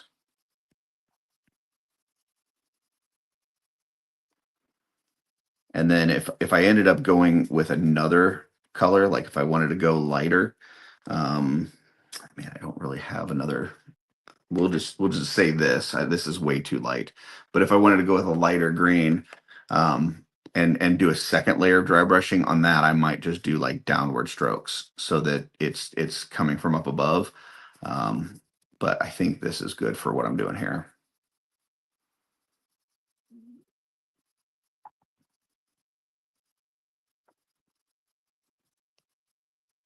And so now you can see like all the texture in those pants and stuff. So if I go back to, hold on, there's an area here that I want to get. So if I go back to that original picture, so you can see kind of the difference there. Like originally it was just sculpted in that one green color. There's no, color separation or difference. And now we've got, the dark recessed areas and then the top lighter areas. And you can see, some of the sculptural details pop as opposed to just sculpting it in that one color. So, look at all the figures, custom potential, like a shopping list. Yeah, yeah, yeah, that's true. You can, break apart any figure and just look at it and see what all the details are and see how you want to use it. Um, it's like, and it's sad to say on some of these. Like I was watching the video review on the Gideon today from Dorklayer, and it's like it's a great figure, it's amazing, but I know there's going to be parts on there that I'm going to strip off for other customs. So um, yeah, I think Nate Armstrong, well, I was talking to him last week and he says like if you bought a VCR and you only bought it to get the batteries out of the remote. you know and fortunately for us, like with batteries, like they sell batteries individually. but these parts that we're talking about, they don't just sell individually. So until they do, you got to do what you got to do. So dry brush palette, where do you get them? Have a hard time finding one. This one is on Amazon. It's I'll put, once I'm done with this, I'll put an affiliate link in the or in the description. Um, but yeah, it comes from Amazon, but you have to spell it correctly. The palette is Palette. If you don't spell it that way, if you spell it, Pallet or Pallette, it won't come up. So it's Palette. And that's there.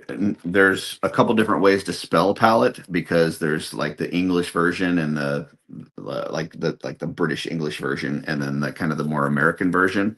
Kind of like color. The word color sometimes has a U in it, sometimes it doesn't. Just depends on who you are and where you're where you're from. Um, so it's one of those things. But if you spell it the one way, for some reason, it does not come up on Amazon. But if you just type in dry palette spelling the way I just said, it should. So I just apply that to my hand, and there's quite a bit of green still on there. So let me go back here, get a little bit more of that off. And the other thing with this, because this can get caked on pretty good with amount of stuff when you're done. I just got like a wire brush that like you clean a grill with, and that works really well for this. You just put on some hot water, throw some Dawn soap on here, scrub that with the wire brush, and you're good to go.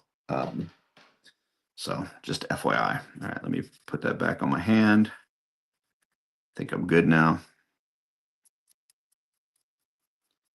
And even once I think I'm good, when I first start the dry brushing, I go very gentle with it, just to make sure it doesn't start going in those crevices.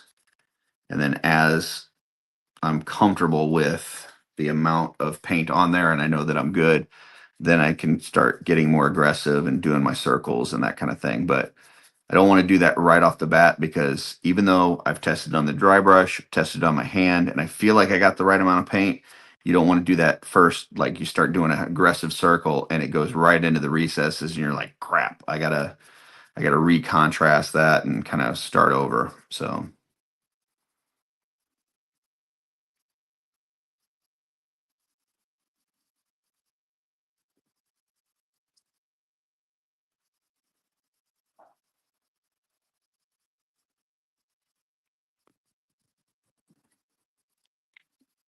and I will say, for anybody out there that is one of those, like, hey, I don't know how to paint, I'm not artistic, I can't do this kind of stuff.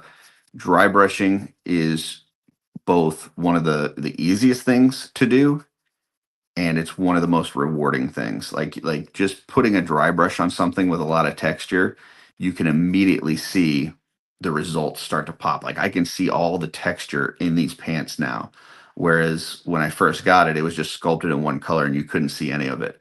So it starts to pop really quickly and makes a huge difference. And it's just super easy. Like you're just putting a little bit of paint on a brush, you're getting most of it off, and then you're just kind of going over this. And yeah, it's just very rewarding. It from the standpoint of, it's relaxing to do. Like just you're just sitting here making circles. It's very relaxing. But then also when you start seeing the results pop out on this stuff, you're like, wow, I did that. Look at that. And it's not hard. It's not anything that like took a lot of time or effort.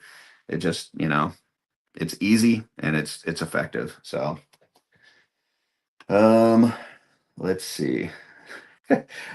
Zombie says slimy yet satisfying. All right. So let's see. We are now at 2 hours. Um let's see. I think I'll do a little bit more dry brushing. Let me work on, let me do these shoes. We'll do a little bit more dry brushing, and then I think I'll probably call it quits. And then, for the live stream, and then continue to work on it, and then post videos or photos later, like comparison photos. Unless you guys want me to keep going. If you guys want me to keep going, I mean, I'm going to be here painting anyways. So it doesn't matter to me to stay on. So, I guess let me know. Have you guys had enough of me, or you guys want more? Are you, are you thirsty for more? Hit you with a little Home Alone line.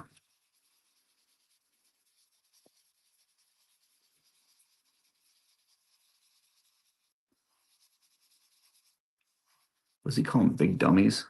Hey, you big dummies. You finished? Are you thirsty for more? All right. So this is the shoes. Remember when I was going through this with the contrast, I said, on a flat surface like that, you're going to get some more streakiness with the contrast paints as opposed to going over a super textured area. But now as I apply the dry brush, it should help to start evening that stuff out. So let me just make sure I got a good amount on here. I think that's pretty good. Let's start going over this.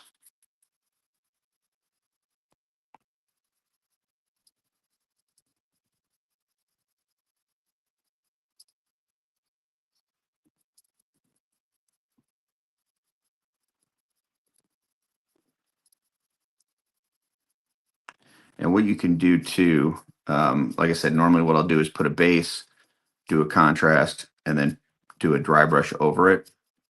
But you can also go in with like a thin liner brush or something and put in some like highlighted areas, like do some detail highlights on like some edging and stuff like that. That can help bring it out as well. So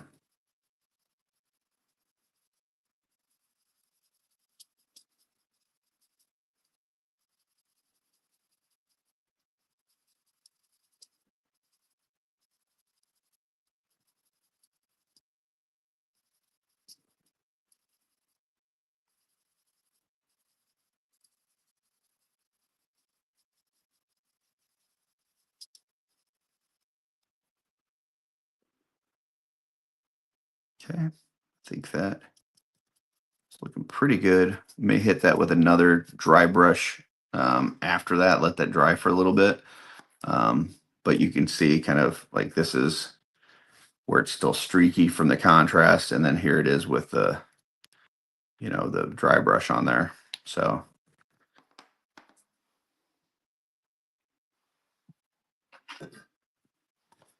let's see. Zombie says, "I'll catch you on the replay, buddy. Headed to dentist. Good luck, man. That's that's not the most fun thing to go to." I'm just working, no problem for me, says Brad. I'm enjoying your company while I work, says Steph. Like the tips on the toe, like the tips where toes go. Hmm. I'm not sure what that means. Like the tips where toes go. Okay.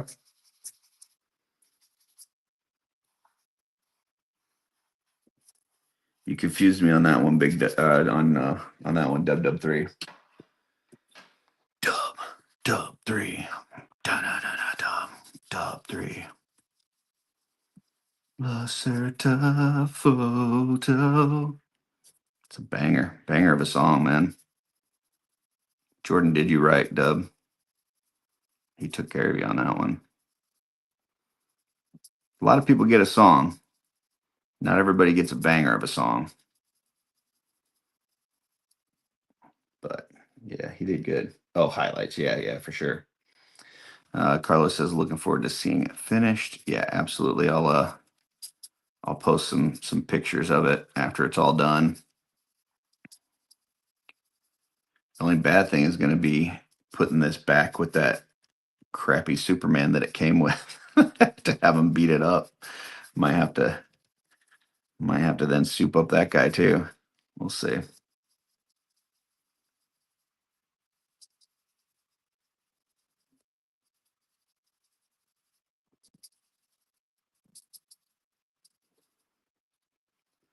Yeah, doing contrast and then a dry brush on a textured area is one of my favorite things to do. Doing contrast and then a dry brush on a flat, smooth area is not. I dislike it. Um, so, but It is what it is.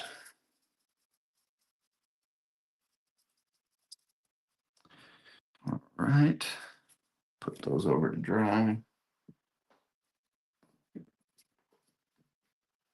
Let's work on these because these look not great as is, but hopefully once I do some dry brushing on here, this will pop nicely.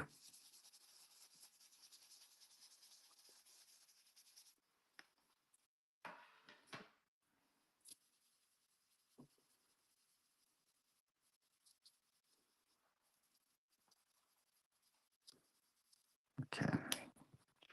Now this one, I don't mind if I get it on some of this belt part, but I don't want to get it up here to the skin part. So I've got a little bit of leeway, but I just got to be careful.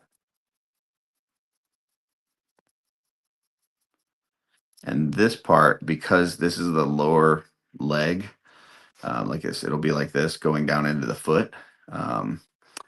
I am going to try to do some more like directional dry brushing on this because this is going to have less light on this area. So I try to do more just kind of a downward dry brush.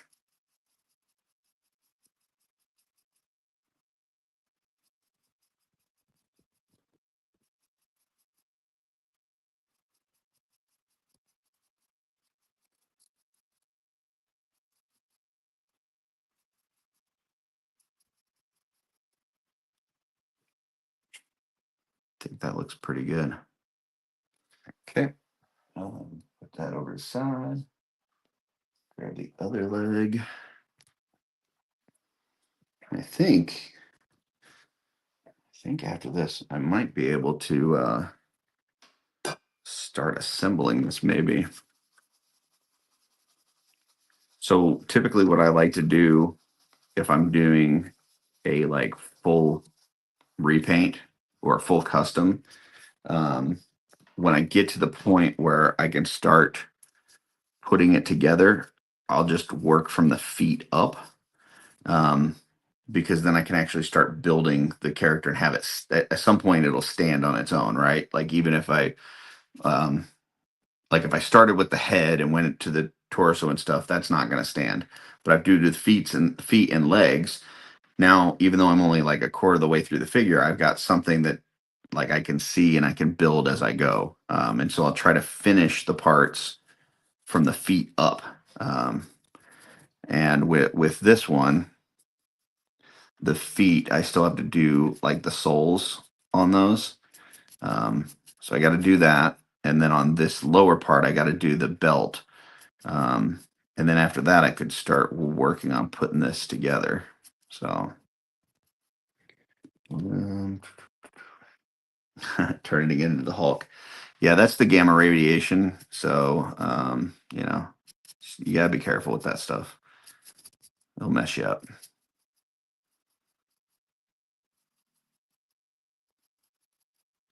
And I'm not so worried about the paint back here, but this paint on my fingers and stuff, I'm starting to get nervous about because what I don't want to do is get any of that transitioning to the other, like the skin and the like rock formations or whatever that are coming out of him. So what I'm going to do is I'm done with this one. This one I think looks good. Put that to the side. But before I work on the arms or the loin piece, I'm going to get out another alcohol swab and just hit up my fingers. Make sure that these are nice and clean as I'm holding parts because I don't want to get that transfer. So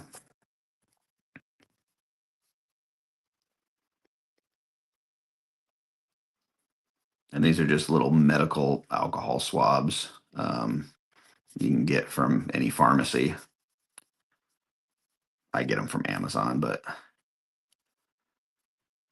all right. So let's again, I'm not worried about the back of the hand, but I don't want my fingertips having that on there. Maybe get this side too. Okay. All right. Back to the dry brushing.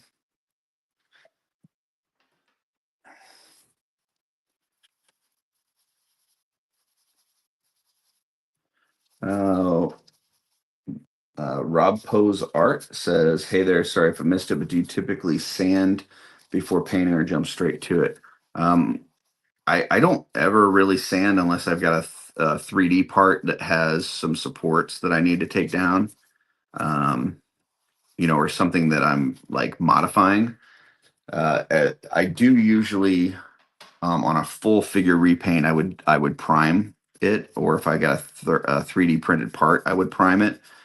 Um, but then there's sometimes where I'll actually just go straight at painting. It just kind of depends. So with this one, I definitely no sanding, but I did prime the whole thing first before I went into the actual paint work. So, all right, going back to the dry brushing, hit this his shorts area.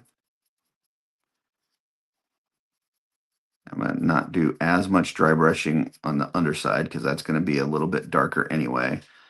But then on the part, the upper part, I am going to do some directional dry brushing. So downward angle.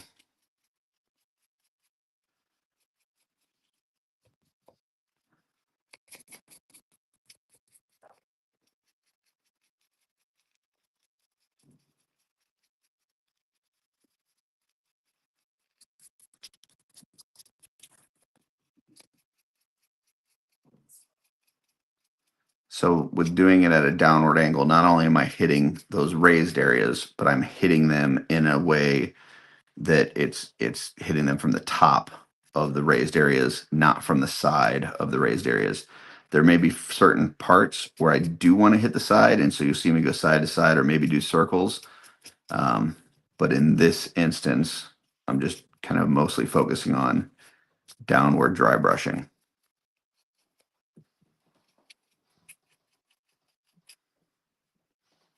And then I'll hit these top areas too. The under part of that, I'm not going to probably do much, if any, dry brushing on it, because that's going to be darker anyway. But this top area will get some light hitting it. So I definitely want to hit this.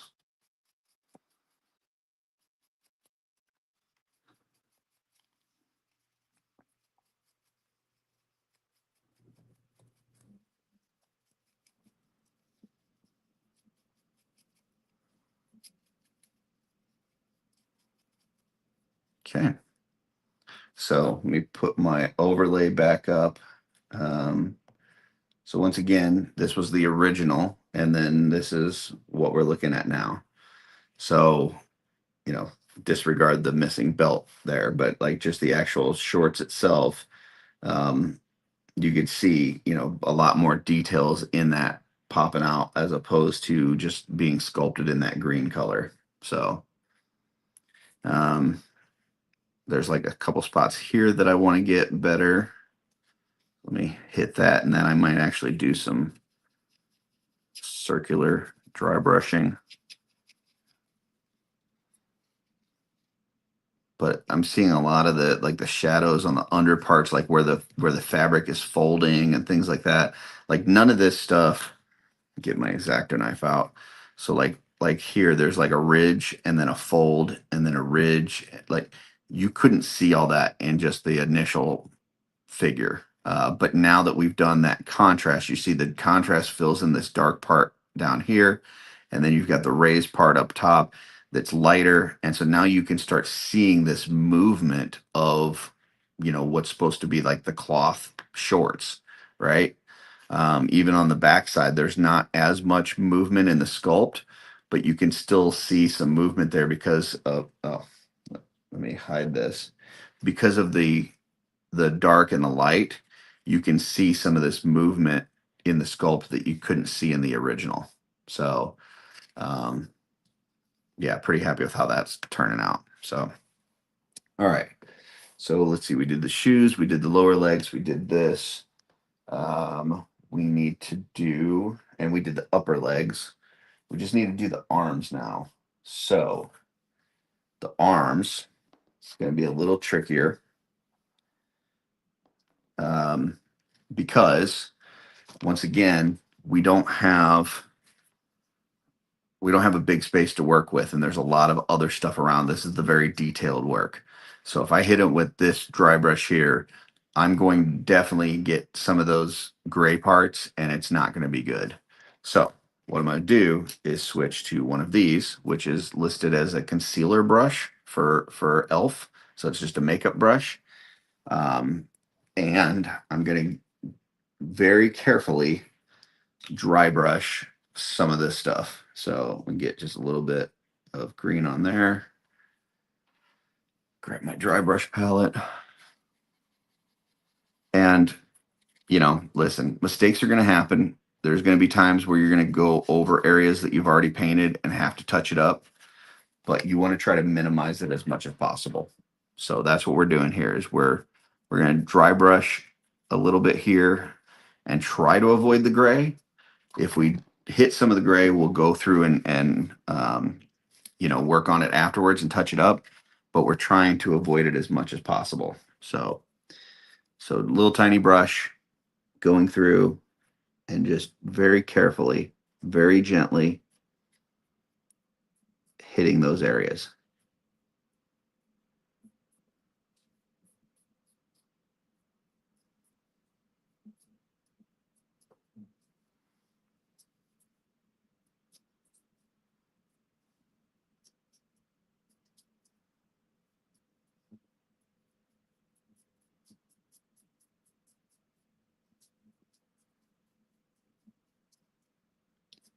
This is the very meticulous part of this.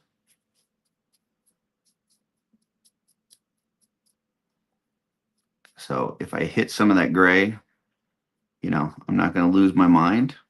I can always go in and fix it. But if I can avoid that, I want to. So that's what I'm trying to do.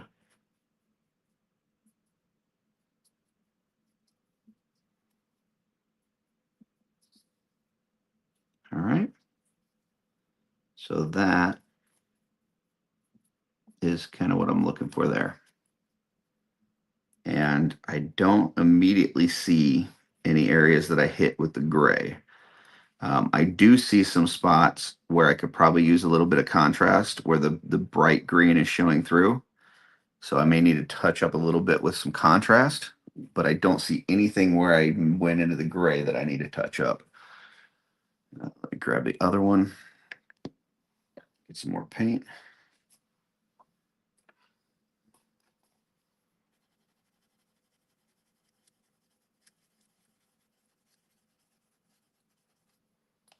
Okay.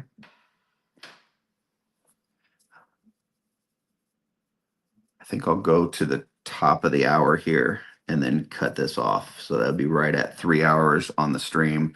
And then if I'm not done by then, which I probably won't be, then I'll just post photos later. So.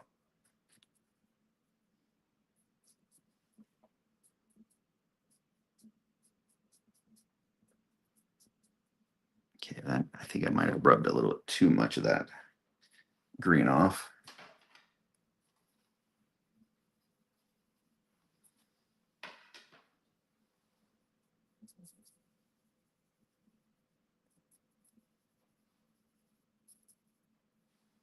Okay, let's try this again. There we go. That's what we're looking for. So as I'm doing this, I've got my mag light here. So I've got that just off screen, so that's not impairing your guys' view, but I'm looking through that as I'm hitting this and making sure I'm getting the areas that I want to. And that as I'm hitting it with this dry brush, there's the raised areas are popping and becoming lighter, while the recessed areas stay darker. And that is going to give me that depth, the where it looks three-dimensional rather than two-dimensional. So, okay, so I think that looks pretty good as far as the dry brushing. I do see some spots, like I said on the other, where I could hit it with some contrast. So let me get back to, I'm going to go to the 5/0 brush, some of that contrast, and let's try to hit some of these areas that are a little bit too bright.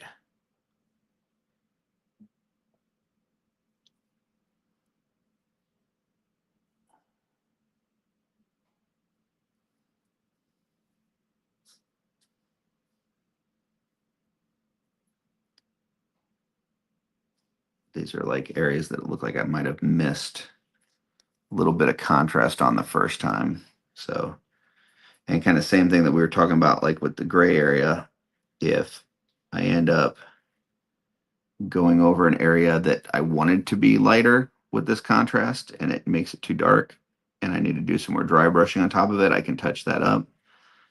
Or if I go over an area that was already dark and now I make it too dark, I can do that too. So nothing is unable to be fixed. There are certain things that are less convenient to have to fix. But anything is fixable. So don't ever just give up or get upset. Mistakes happen. Sometimes mistakes can actually work out for the better, depending on what they are. But yeah, I mean, if you can avoid it, do it, but don't freak out if it does. All right, that one's done. Get some more contrast.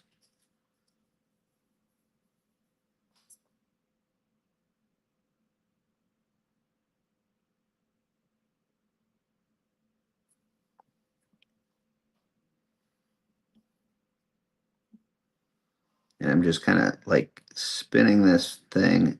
And when the light hits it and I see like a color that jumps out to me that says, man, that's a little too bright, that stands out as not blending in with the rest of it, like it doesn't look like it fits, it looks out of place, that's where I want to make an adjustment. So I'm not sure if you guys are seeing this, but like at the top of this area here, so I got this cloth section at the very top of it, there's a very bright section that shouldn't be that bright because it's starting to be in a bit of a fold. So it's going to have a little bit of shadow to it.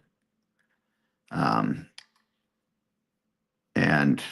yeah, so if it stands out like that and it's like, man, that doesn't look natural, that looks weird, that's where I want to adjust it. So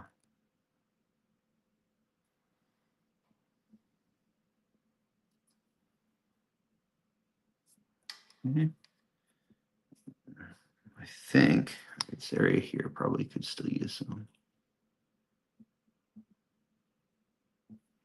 Okay, I think that's good for that. So let's see, I think all the cloth areas are done. Let's go back to that mouth.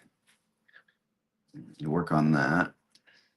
So let me get those contrast paints back out. So I got Volupus pink and Flesh Terrors red. I'm going to do a couple drops of the Volupus, a couple drops of the Flesh Terrors. So one's going to be, they're both kind of a red contrast. One's going to be more pinkish and the other one is going to be more red. And I think I'm going to go with the pink on the tongue. And then the Flesh Terrors red on the roof of the mouth.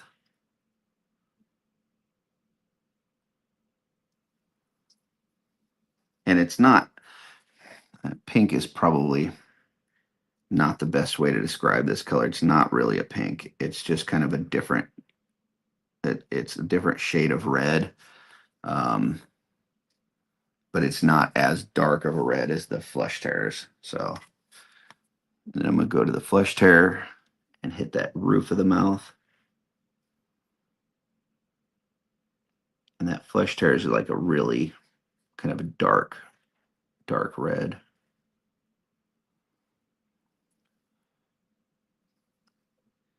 And that's creating just a little bit of different color difference between the roof of the mouth and the tongue. And this is one spot where like I'm not going to dry brush over this contrast. So I just want to make sure that I'm really careful with what I'm doing here, because I can't fix it with a dry brush afterwards because there's not enough room in here to really dry brush and maneuver around. So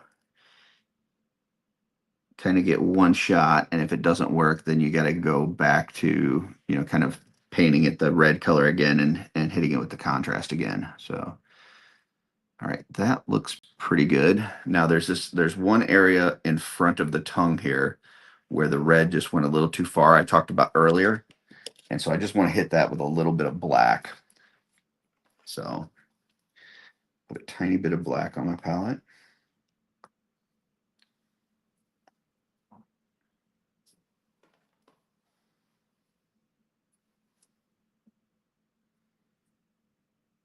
Water it down a bit. I'm not looking for it to be super thick or opaque. I want it to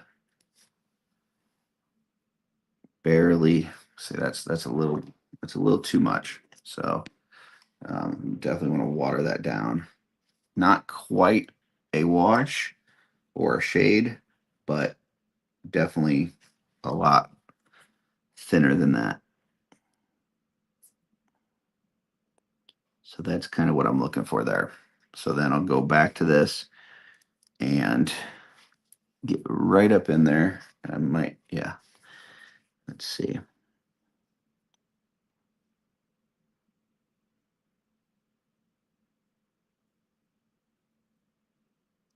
Okay. Got that. And then as I'm looking inside the mouth, I think I want to put a little on the other outside of the tongue. I want to darken this up a little bit where the dry brushing kind of made it a little lighter than I wanted it to.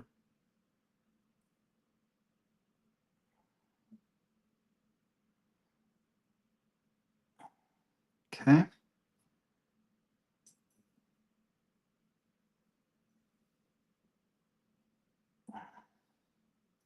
All right. I think that's good. So I'm calling this done for the head. I will clear coat this again, just make sure that it's good.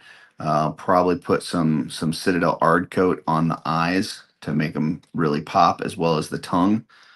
And then yeah, that head will be done. So all right. Only thing left at this point is the soles of the shoe and the metallic like belt parts. So I'm going to start with the shoes, because if I'm going to build this figure up, that's the part that I need to get done next. And there's a lot of tiny detail parts like that I don't want to go back into the green that I just did. So I'm going to make sure that I use a small brush. This is the 5/0, and I'm going to start with just some black and just outline the areas that I'm looking for. Let me see, I can get to there. Okay. And so I'm just really carefully kind of outlining the area that I want it to go to. And then once I get the outline of it, then I can use a bigger brush and kind of go more into the middle. But first I want to get that space that I'm going for first. That's a buddy shake. So this is kind of like if you imagine like coloring in a coloring book, like this is the part where we're making the outline of what we're going to color. And then we're going to come back in and fill it in and actually do the coloring. So right now I'm the color book maker, and then eventually I'll be the color book user.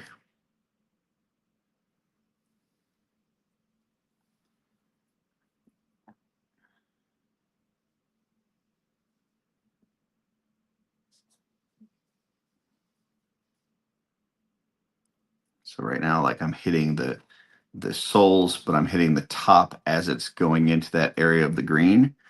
But I want to try to avoid going into the green. Just doing that outline. Very carefully, very precise.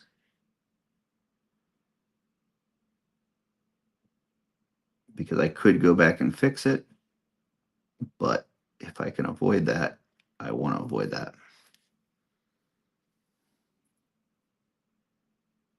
And then after I get this black on and I've covered the whole shoe, or the whole sole of the shoe, then I want to go in and do a couple metallic dry brushes on here. So I'll do an iron breakers, iron warriors, and then maybe even some like rune fang steel in certain parts if I want to.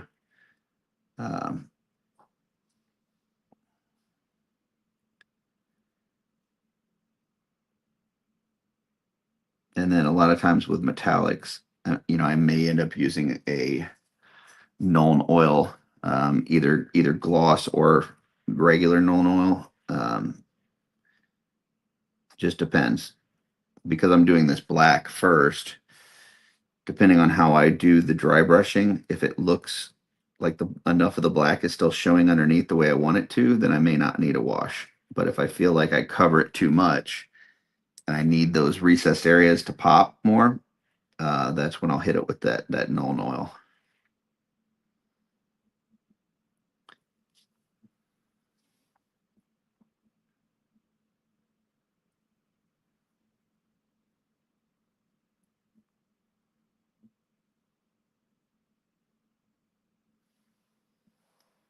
Let's see. Rob Poe's art. I'm slowly working on some dry brushing on some of the legends and classified weapons. Maybe to do more on figs. Appreciate this video. Yeah, absolutely. I just did one.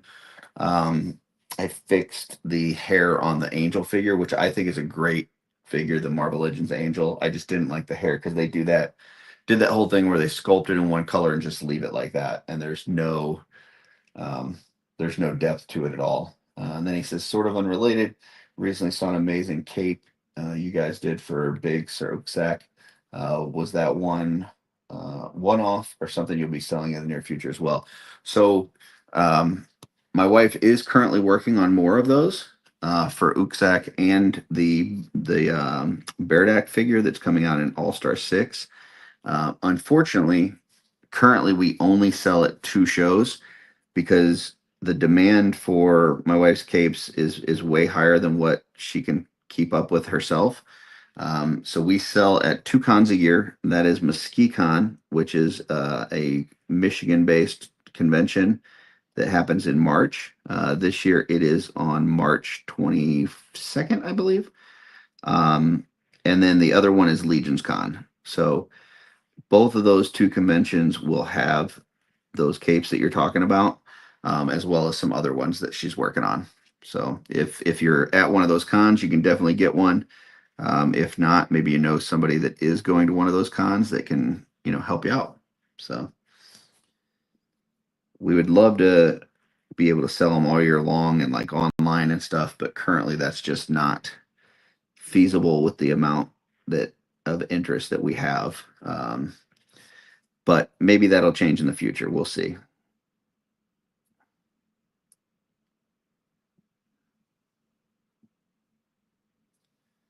And then Rick says that I got Hulk hands. Yep, that gamma radiation got me today, man. So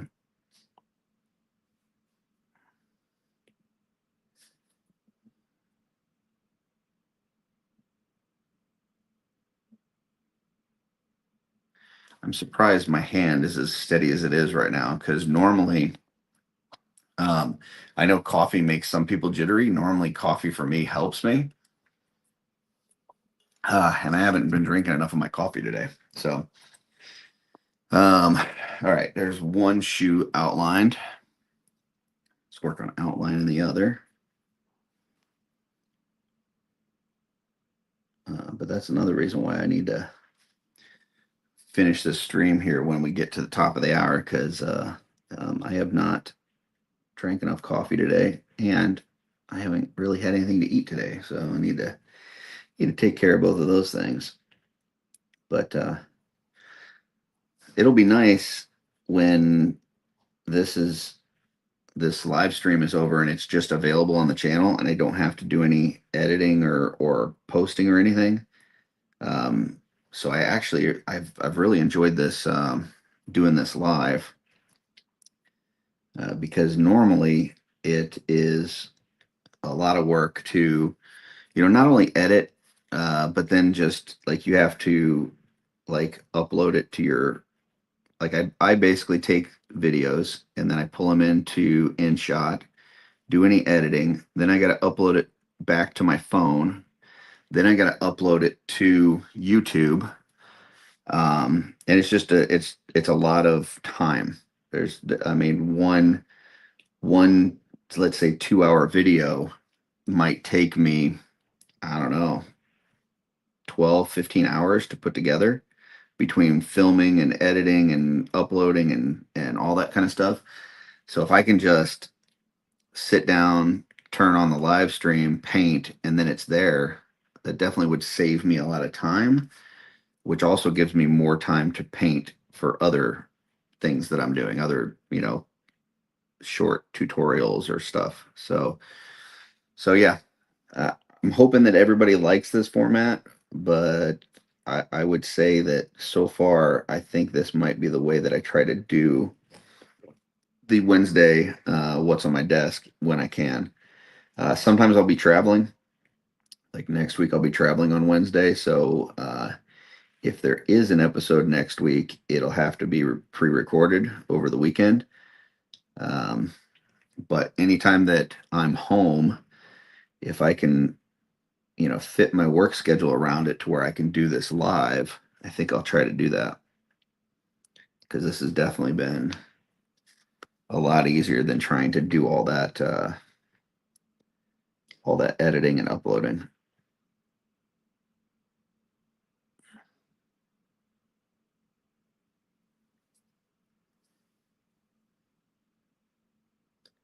And that's only for the Wednesday ones.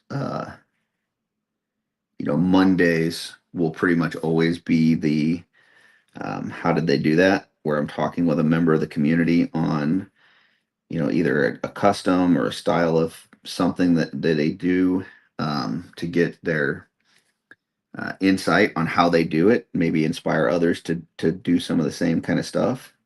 So that's always on Mondays.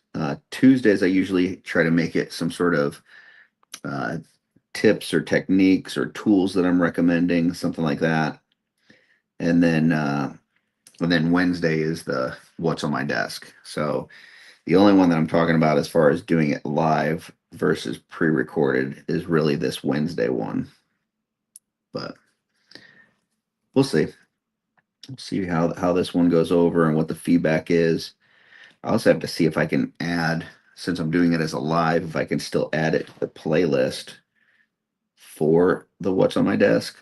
I think I can, but haven't done that yet, so we'll see.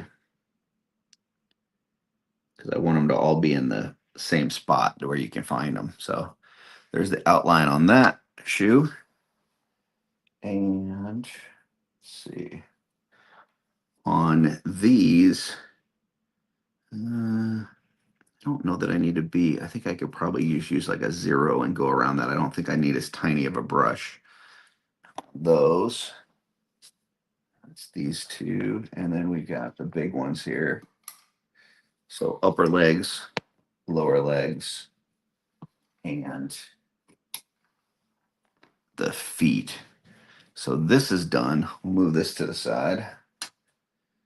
The face is pretty much done other than clear coat.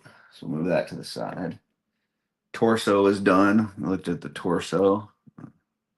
So that's pretty much done.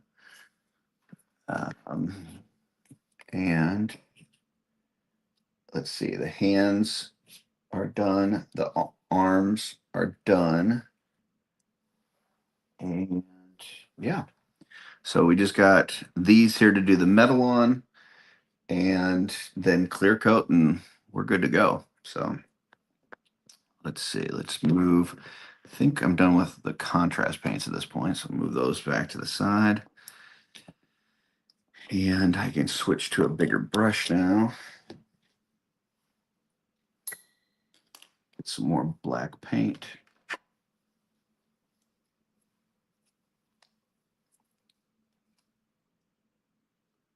Okay, let's see.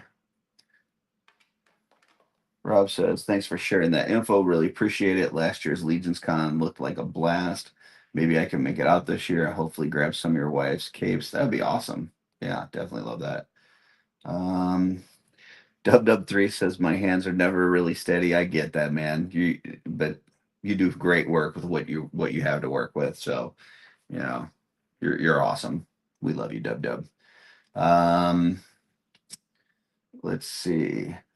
Vinny says, hey. And then Rob comes back and says, on thinning paint, recently learned about and picked up golden high flow mediums, which is really nice, thin and not too watery. Yeah, it depends on what paint you're using. So like Vallejo already starts out pretty watery. Pro Acryl already starts out pretty watery. Citadel is thicker, so watering it down is not too bad. I also use a lot of so flats, and these are not the bottles they come in. These are empty Pro Acro bottles that I got. But the so flat paints are really matte finished, and they've got a thick coverage. So thinning those with water is not bad at all. But yeah, thinning like a Pro Acryl or a Vallejo with water, you may get it too watery, which is not what you want. So I could totally see that. But it's a lot depending on what kind of paints that you're using. So and what type of palette you're using. So if you're one of those back in the 1800s working off of a dry palette, that's you could probably get away with a little bit thinner um, paint because it's just on a dry palette. But if you're working on a wet palette, you really want to kind of start with something that's a little bit thicker, a little bit better coverage, because your wet palette's going to water it down a bit, and then you're going to thin it out a little bit more. You have a lot more control over the thickness or thinness of your paints, and that's why I love the so flat paints. First of all, the colors are just really vibrant and nice, but the coverage is so good, and then the finish has a nice matte appearance to it. And it really synergizes well with the Mr. Super Clear sealers, because those they're flat, they're matte, but they have a little bit of a sheen to it. And so if you start with a paint that's already kind of glossy, and then you put on a sealer that has a little sheen to it, then it's going to look, a lot glossy. Whereas if you're using this so flat paint, and I mean, you can see these areas that are dry, like it's matte as all get out. And then you put that Mr. Super Clear on it, it brings it to the point where you really want it to, which is not too shiny, not too flat. It's right where it needs to be. So you got to find that happy place for you. What kind of palette you're using, what kind of paints you're using, what kind of mediums you're using, what kind of sealers you're using, and that all those things work well together.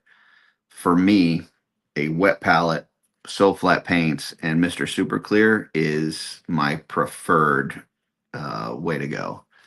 So just FYI. Hey, Ruben's here. Wepa! I've been hearing you've been doing some awesome like Cabal type logos and stuff, man. So cool stuff. So here I'm just, kind of outlining this the same way we were doing with the shoes. The detail areas on this are not as tiny as it was on the shoes. So I'm using a little bit bigger brush. This is just a 0 brush, and just outlining it. And then I'll go back through and, hit the middle parts of the belt. Once I've got it all in black, I will hit it with a dry brush of a Iron Warriors, which is a Citadel. And then I will hit it with a lighter dry brush of an Iron Breaker. And then possibly, not sure, but might hit it with some Stormhost Silver in certain spots. So that would be like your areas that you really want to pop.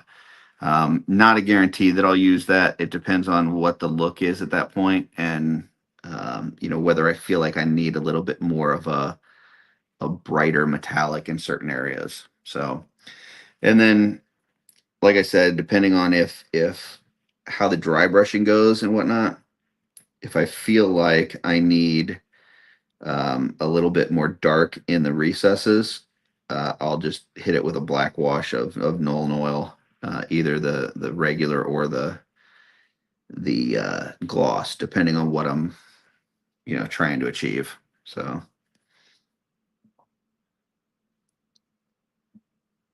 but yeah, that's really it. So the rest of this is just going to be outlining these metallic strap parts, doing the dry brushing, finishing it up, sealing it, putting the figure back together, and then we'll post the pictures and we'll be done. Put it back on my shelf and feel good about my Doomsday, that it doesn't look like just molded in a certain color and left alone. So there you go. So I'll come back to that.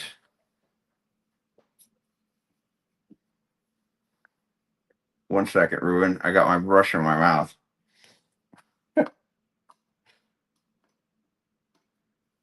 I was trying to work an alligator clip with both my hands, and so had my brush in my mouth.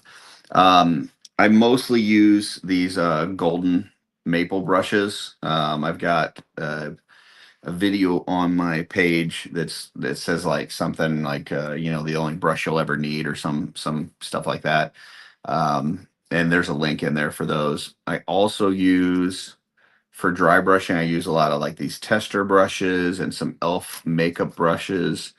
And then I've got some very tiny detail brushes that are from ZEM. So those are nice ones too. But most of what I use is the golden maple set. So let's see. All right. Back to this. What do we got? We got 7 minutes left before we cut this off, guys. So if you have any last minute questions, throw them out there. Otherwise, I will just paint up to the wire and then post comparison pics on my Instagram once I am completely finished. So if you have anything, though, any questions, requests, about this figure, about painting in general, about legions, about life, whatever. You got anything for me? You got 7 minutes. So.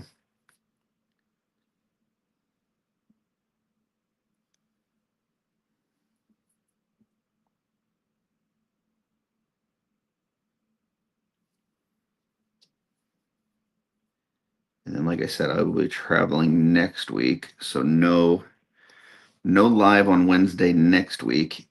If I do have one, it'll be pre-recorded. If not, I may just skip a week and hit it the week after. We'll see. But tomorrow on the channel, I have a short, it's probably my shortest video that's going to be on the channel. I think it's like 6 or 7 minutes video on creating your own black wash.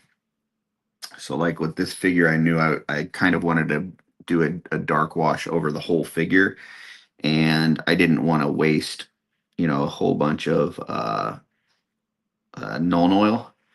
So I just made my own black wash, which is pretty easy. So if you're interested in that video will be dropping tomorrow. And then I don't think I have anything else that'll be on the channel until Monday. Monday will be another How'd They Do That segment. So I do have another like a pop and swap one, like I did with Jeff on the Cosmic, coming up with Jesse.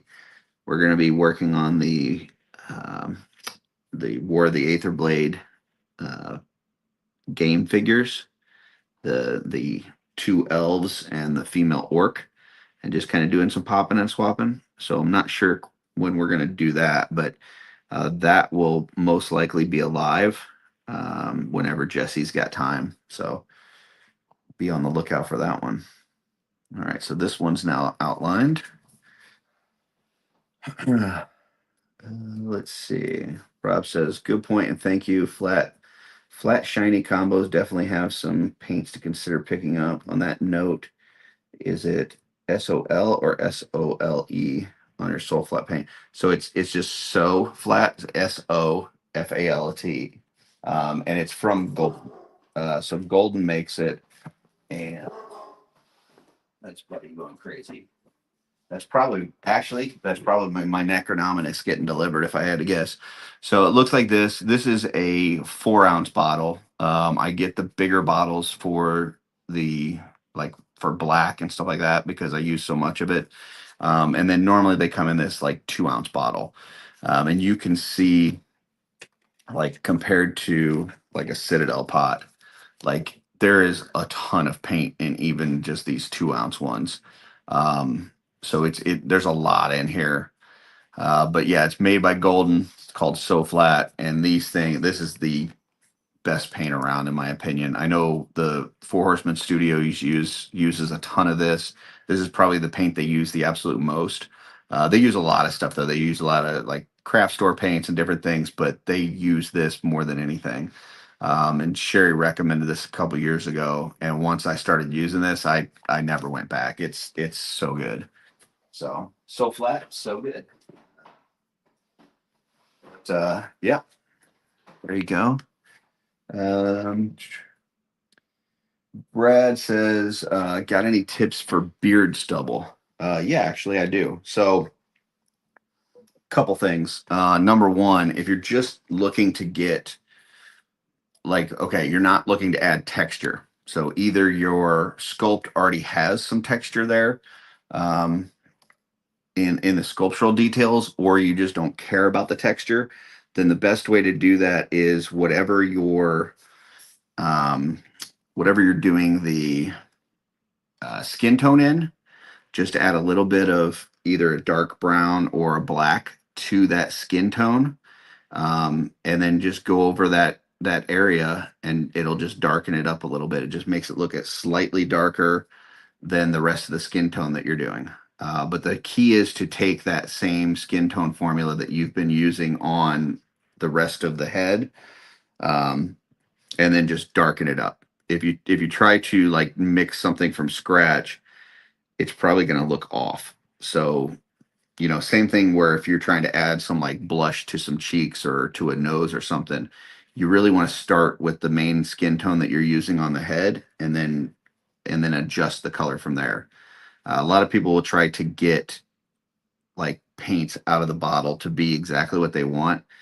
Once you start learning to mix colors and kind of create your own colors, you're just in way better shape as far as just making cool shit. So, so yeah, that would be my advice there. Now, if you did want to add texture, there's some texture paints. Well, a lot of companies have texture paints, but the most of the ones that I use are from Citadel. They've got one that's called like Sterling Mud, that is like a brown paint with some like sand grit in it. They've also got like a one that's called like Valhallan Blizzard, where it's supposed to simulate like snow. So those textured paints, what you could do is you can apply those, which will give you the feel, the raised areas of stubble. And then once again, you would just use that same kind of color thought process where you just take the skin tone that you're using, darken it up just ever so slightly. I mean, you're not talking a lot. You're just talking about very slight amount of darkening it up, and then do that area with that. So, oh, hold on, my camera's it's trying to tell me that it's time to take my medicine. So there we go. Let me see. And it's also time to end the live stream. So let me finish what I was saying. Hopefully that helped with the beard stubble. If you'd like me to do a tutorial of that, let me know, but it's not the most difficult thing to do. I tell you what, the video that we dropped on Monday, how they do that with Noah talks pretty much at length about that, and can probably explain it a little bit better than I just did. So that would be a good video to check out for it. So yes, time is up. I need to take my medicine. I need to get something to eat. I need to finish this figure. Once again, I will be posting the finished pictures as well as comparison photos on my Instagram, which is also Art by Akerman. So check that out if you want to see what the finished product looks like. And that's about it. Until next time, keep creating, folks.